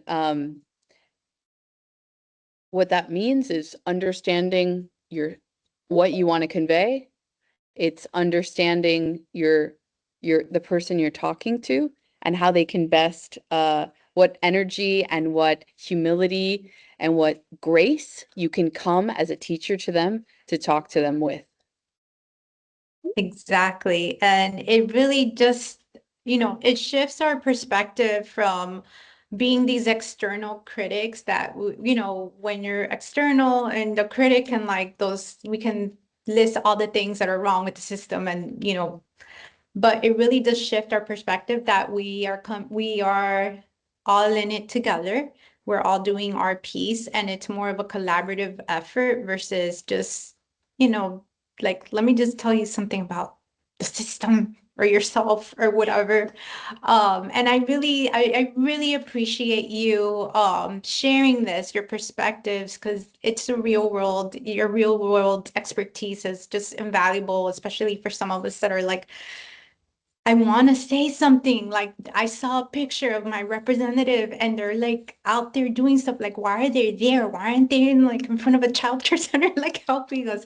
But it's that's part of the process, is just, it's like, hey, we do have the ability to extend our hand and say, hi, I'm Norma and I'm an early childhood educator. So thank you so much for demystifying, because that's, it's part of the system, and we've heard, oh, they don't care about us. It's like, maybe they don't know. Like, how They about don't know. how I about we be the promise. person that we're like, hey, you know me?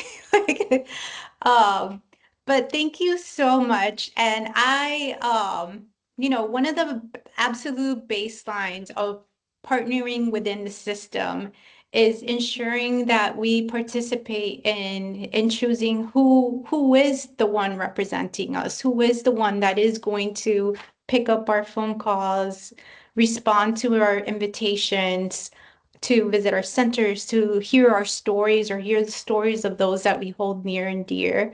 So as FLAEYC, we want to make sure that the early childhood community is fully active and you're ready.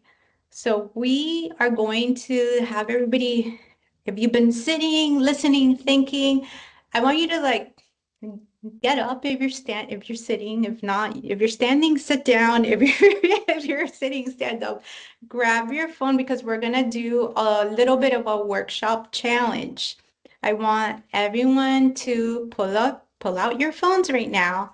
And because in the state of Florida, which includes Miami-Dade County, which includes our neighborhoods, we have two critical election cycles coming up very quickly here. Like time is flying. I'm going to try to share my screen. Let me see. I want you to pull out your phone and I want you to, and if someone can help me with the link that I sent earlier, if not, I will pull it up on the phone. So we have two election cycles coming up, and let me see, security and privacy. Okay, I'm unable to share my screen at this moment, but so we have a primary election 2026, and that's August 18th. So it's important that everyone, whether you think you are registered to vote or you don't remember or you don't know, I want you to take this opportunity because we don't have to wait till tomorrow. We can do this right here, right now.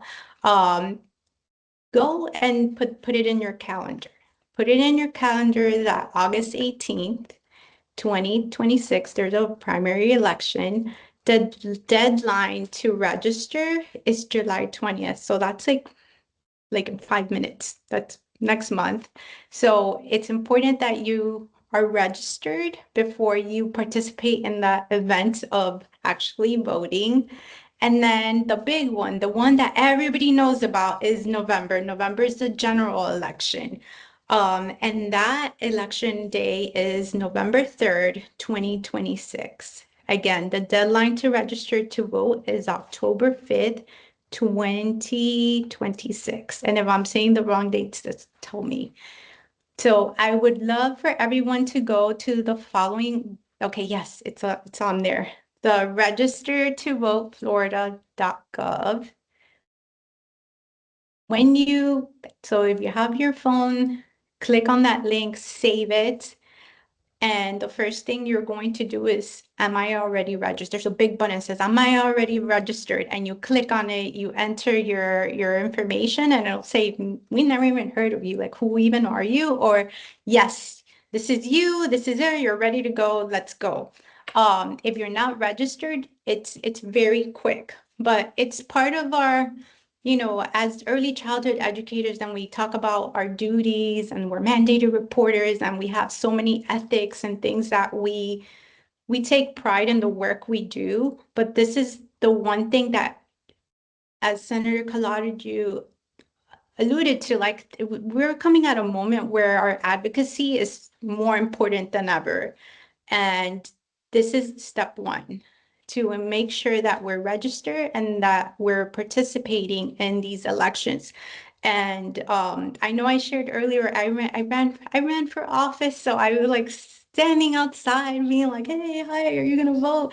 But one of the most heartbreaking things I would see is families pulling up super proud and then just realizing they'd never registered because they assumed that it had been done when they took their license, and then they would just be really sad about that. But also just, it's part of our, part of our civic duty and taking pride in our community. We live here.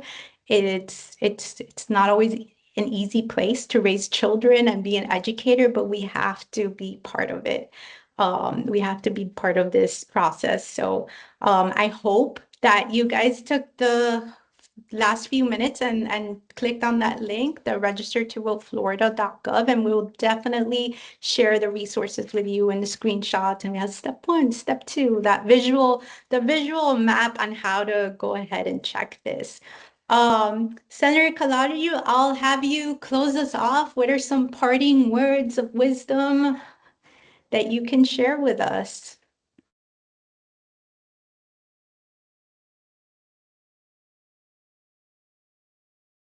Oh, you're muted. Sorry. Okay. I think there's no more powerful tool that each of you all have than your personal story and what you're passionate about. Thank you for your commitment to education and to the future of our community. That's one of them. Advocacy is storytelling that has a request at the end. And that request is connected to making the people around you's life better. Period. When you introduce yourself, when you advocate to your local elected officials that represent you, you're doing what the vast majority of people across the country don't do, and yet wish the world was different. So I want to say thank you for being here today and dedicating your time. Thank you, and please ask the people that represent you to learn about what you care about, because they will schedule it, they will meet with you, and you will start a relationship that could change the way that person creates policy, supports funding, and ultimately can make a giant difference. And that all comes from you. Thank you. Thank you so much. And we're going to continue working hand in hand to make sure that our early learning systems are the absolute best that we can have for Florida's children. Thank you for your time, your insight, and your partnership. Thank you. Thank you. And now I'm going to turn it over to Wendy and Camille. Hi, everybody. We are so glad to be here today, and we're going to close off, kind of summarize everything that happened today as we close out the session. So I'm going to share my screen. Am I sharing? Yes, you are. Okay, we're in the slideshow. All right. Yes. Thank you so much. Okay. So you've spent the morning learning and reflecting and engaging in important conversations about early childhood education, advocacy, policy, and leadership. So now it's time to bring it all together. This is where learning turns into action. Because at the end of the day, advocacy is not something separate from your work. It is your work, and it begins with you. So sometimes people hear the word advocacy and again, right, think it means standing at a podium, speaking at the Capitol, or testifying in front of lawmakers. But what we're learning is that advocacy is much bigger, much more personal than most people realize.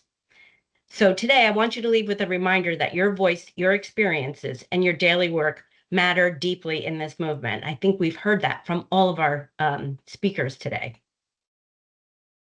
So let's go, and we're going to connect like everything that we learned today. Oop, I think, oh, I'm on the right slide. Here we go. So as I was listening today, one thing really stood out to me, and that all of these sessions were really connected in some powerful ways. We heard advocacy journeys and personal stories, and I hope that that helped you recognize that your story matters too, that we each bring a unique perspective, our experience, and the reasons why we do this work are so important. And those are where where your advocacy begins. You learned more about how policy works and how change happens within systems. And yeah, it's probably still confusing to you, and you might need to relook at all of those systems, federally or statewide. But we hope today helped pull back the curtain on some of those issues and show that decisions are made by people. People like us have opportunities to influence them. You also heard multiple viewpoints and experiences. And that's important because we know that change requires collaboration. No one person, one program, or one organization can do this work alone. Real progress happens when everybody gets together: educators, families, advocates, community partners, state agencies, early learning coalitions, professional organizations like FLAEYC, national organizations like NACI, when we all work together towards a shared goal. You also explored the idea of quality as advocacy. And I have to say, I really love that concept, because sometimes when we hear advocacy, we automatically think legislators, policy meetings, things like that.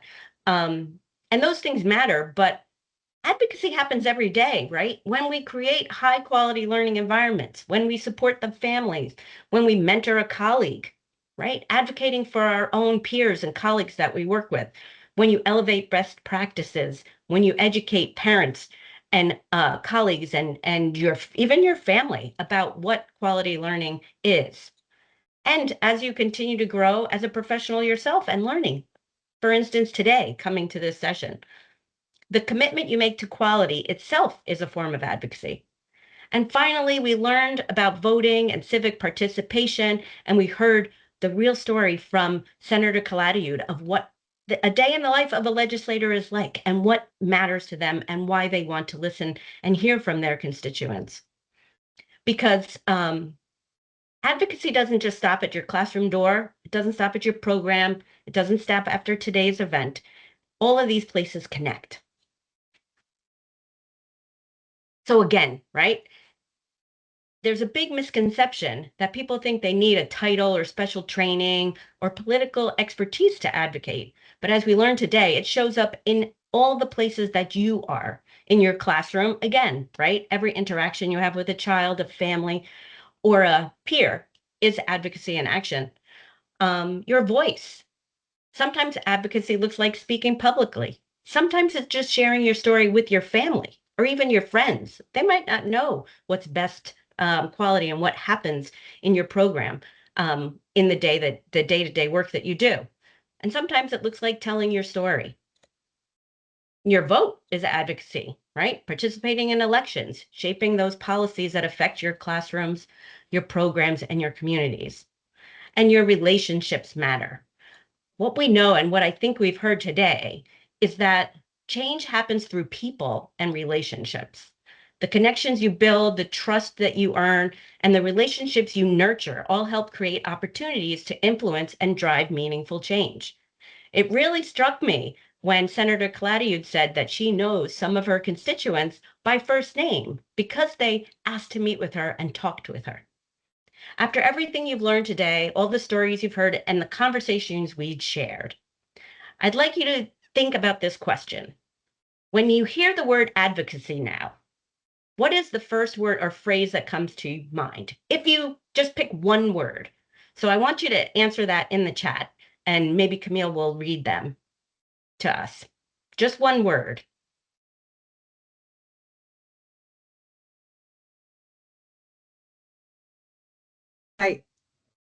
Connecting, consistency, relationships, voice, sharing, protection, change, union, togetherness, difference, protection, change maker, sharing, voice, information, compromise, responsibility, unity,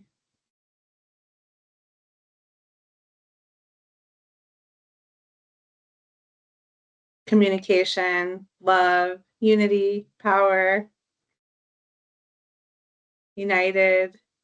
I really love that. I have a feeling if we ask this question at the beginning of this session, we might have some different words in there, but I love the community, the connection. Love was in there. It's really amazing when we really think about advocacy in multiple ways. Anything else, Camille?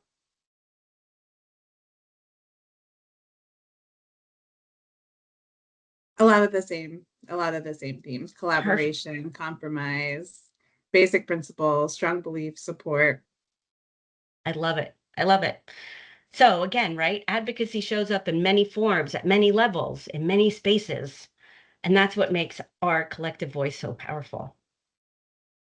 All right, so here's the reality. Here's the challenge. What comes next, right? The gap between knowing and doing is real, right?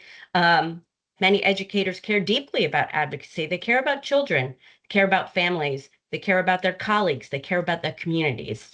But still, it can still feel overwhelming. And maybe you've thought, even after today, I don't know enough. I'm not comfortable speaking up. I don't have time. I'm not sure my voice matters, and I don't know where to start. Someone else is probably better qualified than I am. I know I feel like that sometimes. And if any of those thoughts have crossed your mind, you're not alone. In fact, they're some of the most common barriers that keep passionate people from taking the next step. But I want you to recognize something important today. After everything you've heard from our speakers, the conversations we've had, the experiences that you've reflected on throughout this webinar, I hope you leave with a new perspective that you already have the most important things that needed to be an advocate. You have the passion, you care about children and families in few ways that some others truly understand. You see the impact of policies, funding decisions, workforce challenges, and access issues, not as headlines or talking points, but as real experiences affecting real children and families every day. And you already have the knowledge, right? Maybe not every policy detail or every legislative process, but you have something equally valuable, lived experience. So if you've been waiting till you feel you're ready to be an advocate, let me remind you, you already are one. So the good news is you don't have to do this work alone. Advocacy isn't something any one person, program, or organization can do by themselves. It takes all of us. That's why FLAEYC exists, to support educators, leaders, and advocates across Florida to help make advocacy feel accessible, meaningful, and achievable. So whether through FLAEYC or your local early coalition, or nationally through NACCE or other community partners, like the Children's Movement, Children's Forum. There's lots of organizations throughout the state of Florida that is here to support you. There are opportunities to learn, connect, and take action on behalf of young children and families and the early childhood profession. So that support can look different for different people, right? So sometimes it's training and guidance through FLAEYC and NACCE and your local ESC. You can build your knowledge, your leadership skills, deepen your understanding about issues. Opportunities like this today, coming to Super Advocacy Saturday. FLAEYC also has an advocacy leadership training program where we train advocates leading up to NACCE's Public Policy Forum up in Washington, D.C. We are also doing this summer a book study featuring Raising a Nation by Elliot Haspel, where the author will come on our last session to do a Q&A. Sometimes it's tools and resources, webinars, newsletters, legislative updates. We have lots of guest speakers on our One Voice calls, practical resources. There are a lot of resources nationally provided through NACCE. One thing, we have an upcoming webinar next Saturday. If you want to take another Saturday dealing with advocacy, we're working with an organization, a national organization, Third Sector, and our webinar is called The Story is the Strategy. So here's an entire webinar devoted on how do we craft our story? How do we make it impactful? And how do we drive change? And sometimes it's opportunities to engage. Our One Voice meetings, there's a peer component in there where we talk about issues that are affecting our centers and the work that we do. Building relationships with your early learning coalition, community partners, participate in advocacy efforts. Whether you're engaging locally, statewide, or nationally, there's a place for you. And sometimes it's just simply community. When we come together, something powerful happens, and we're reminded that we don't face these challenges alone, and that our collective voice is stronger. So while we're thinking, as we continue on with the rest of the presentation, just think about what are some ways that you've engaged. Maybe you participated in a FLAEYC event. This is a great way that you engaged today. Did you go to a webinar, a training, a conference? Have you attended a meeting? Any advocacy effort, or have you connected with your early learning coalition? Each of these experiences represents a relationship, a connection, and a step toward strengthening your profession and our collective impact. So again, what does this action look like? And it doesn't have to be something huge, right? Small actions matter. And sometimes people think, if I can't do everything, why do anything? But meaningful change sometimes starts with one simple action. Maybe it's sending one email to a representative about an issue you care about. Maybe it's sharing the story with your friends. Maybe it's attending an event, showing up virtually or in person, listening and learning Maybe it's talking directly to your legislator. And again, what we heard was legislators genuinely need to hear from people who are directly impacted by their policies. And you are the experts in this experience. So as we continue to consider our experience, have you ever contacted a legislator? If not, what might give you the confidence to do so? Okay, so we're going to do one more reflection activity in our chat. So earlier today, we asked this question, right? Talking about the issues in early childhood that matter most to you. So now, as we think about, after hearing the stories, learning more about how policy works and listening to the insights from all of our fabulous speakers today, let's come back to that question, right? Take a moment to reflect and, has anything you heard today reinforced your concerns? Has anything shifted in your thinking? Is there a new issue that kind of rose to the top? So what is one issue in early childhood you care most about? Has this changed? So go ahead and enter that into the chat. And we're going to have Camille, if you can read those responses.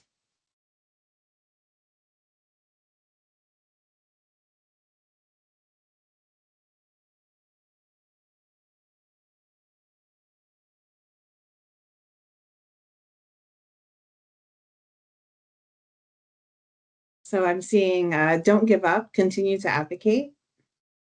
Love it.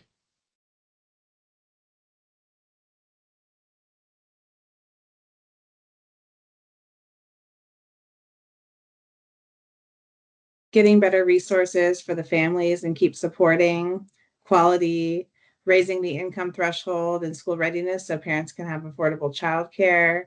What keeps me up at night is knowing that some children and families may not have access to the high quality early learning experiences and support they need to succeed. I also think about the challenges educators face and how we can better support them. Making programs available to families, supporting early educators, advocating for them and for better wages for them. Our voice matters. We're not alone. Be supportive of both parents and educators. Parental support, more programs for more families, excellent information, experiences, and continue the promotion to be better educators every day. The information is very enriching since children are the most important thing. Everyone can be an advocate. We have a voice, more support for families and educators. What we do matters. Continue to share information to the families and educators. I care deeply about quality from the perspective as a parent, as a professional. I care about being supported so I can best serve children, families, and community. I have more comprehension of how DCF works. The relationships with families is so important. More financial options for families. Let your passion be heard to better support the community for parents, children, and staff. It motivates me to be better every day to help children and families, and these courses and conferences are essential. Childcare funding availability, more support for families. Fantastic.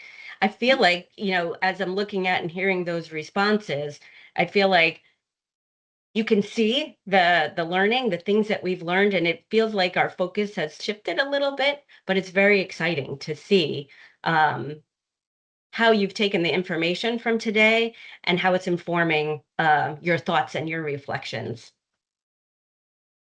So as we begin wrapping up, I want to then focus on action, right? Not perfection, not doing everything, just one step. So what is one action you will take today? Is it maybe making sure your voter registration is current? Is it staying connected with your local ELC? Maybe it's sharing your story more openly with peers. Small actions take consistently create big change. And as you look at the list on the screen, and we're not going to read the chat, but sometimes it's important to make a commitment and write it down, type it down. So looking at the three choices here, pop that number into the chat. Are you going to register? Pop number 1. Stay connected? Pop number 2 in the chat. Share your story? Pop number 3. And take that as your own commitment to do one thing after today. So again, as we close, I also want to remind you that Advocacy doesn't stop after this session ends. The work is ongoing. Staying connected matters, because when we stay informed, engaged, and connected, we build stronger systems for the children and families we serve. And so we're here to support you in that journey. Whether you're new, whether you're deeply involved, there are many ways to stay connected and continue growing. So you can join the FLAEYC community, attend our webinars and advocacy events, participate in One Voice meetings, access tools and resources designed specifically for you. There are also opportunities to engage in advocacy training, conferences, book studies, webinars, action alerts, following us on social media. And we'll be sharing some links and resources for staying connected at the end of the presentation. Or you can always go to our website and sign up for our newsletter. And again, if something resonated with you today, I encourage you to take that next step. So, Wendy, so sorry, there's a question in the chat about your Sure. email. Are you okay if we share your email in the chat? Yes, absolutely. If you could do that, Camille, because I'm technologically challenged. Yeah. I know. So, and before I hand it back to our fabulous folks at the ELC, I just wanted to take a moment to say thank you. Thank you to all of our guest speakers for sharing their expertise, experiences, and perspectives throughout today's event and giving up part of their Saturday for this. Your insights helped us better understand the challenges, opportunities, and possibilities for creating change. I have to say thank you to the fabulous FLAEYC team, Gabrielle, our communications manager, Norma, our president, Camille, our amazing advocacy chair and president-elect, and Angela, our wonderful past president, for your leadership, dedication, and ongoing commitment to FLAEYC and to this profession. Another special thank you to the Early Learning Coalition of Miami-Dade, Monroe for hosting today's event, and all the work that went into coordinating and managing the technical aspects, which you all know is not my strength. Virtual events require tremendous amount of planning, and we're grateful for your partnership and leadership. And again, I want to thank all of you for being here today. You chose to spend your Saturday learning, reflecting, asking a question, sharing ideas, and thinking about how you can make a difference. And that matters.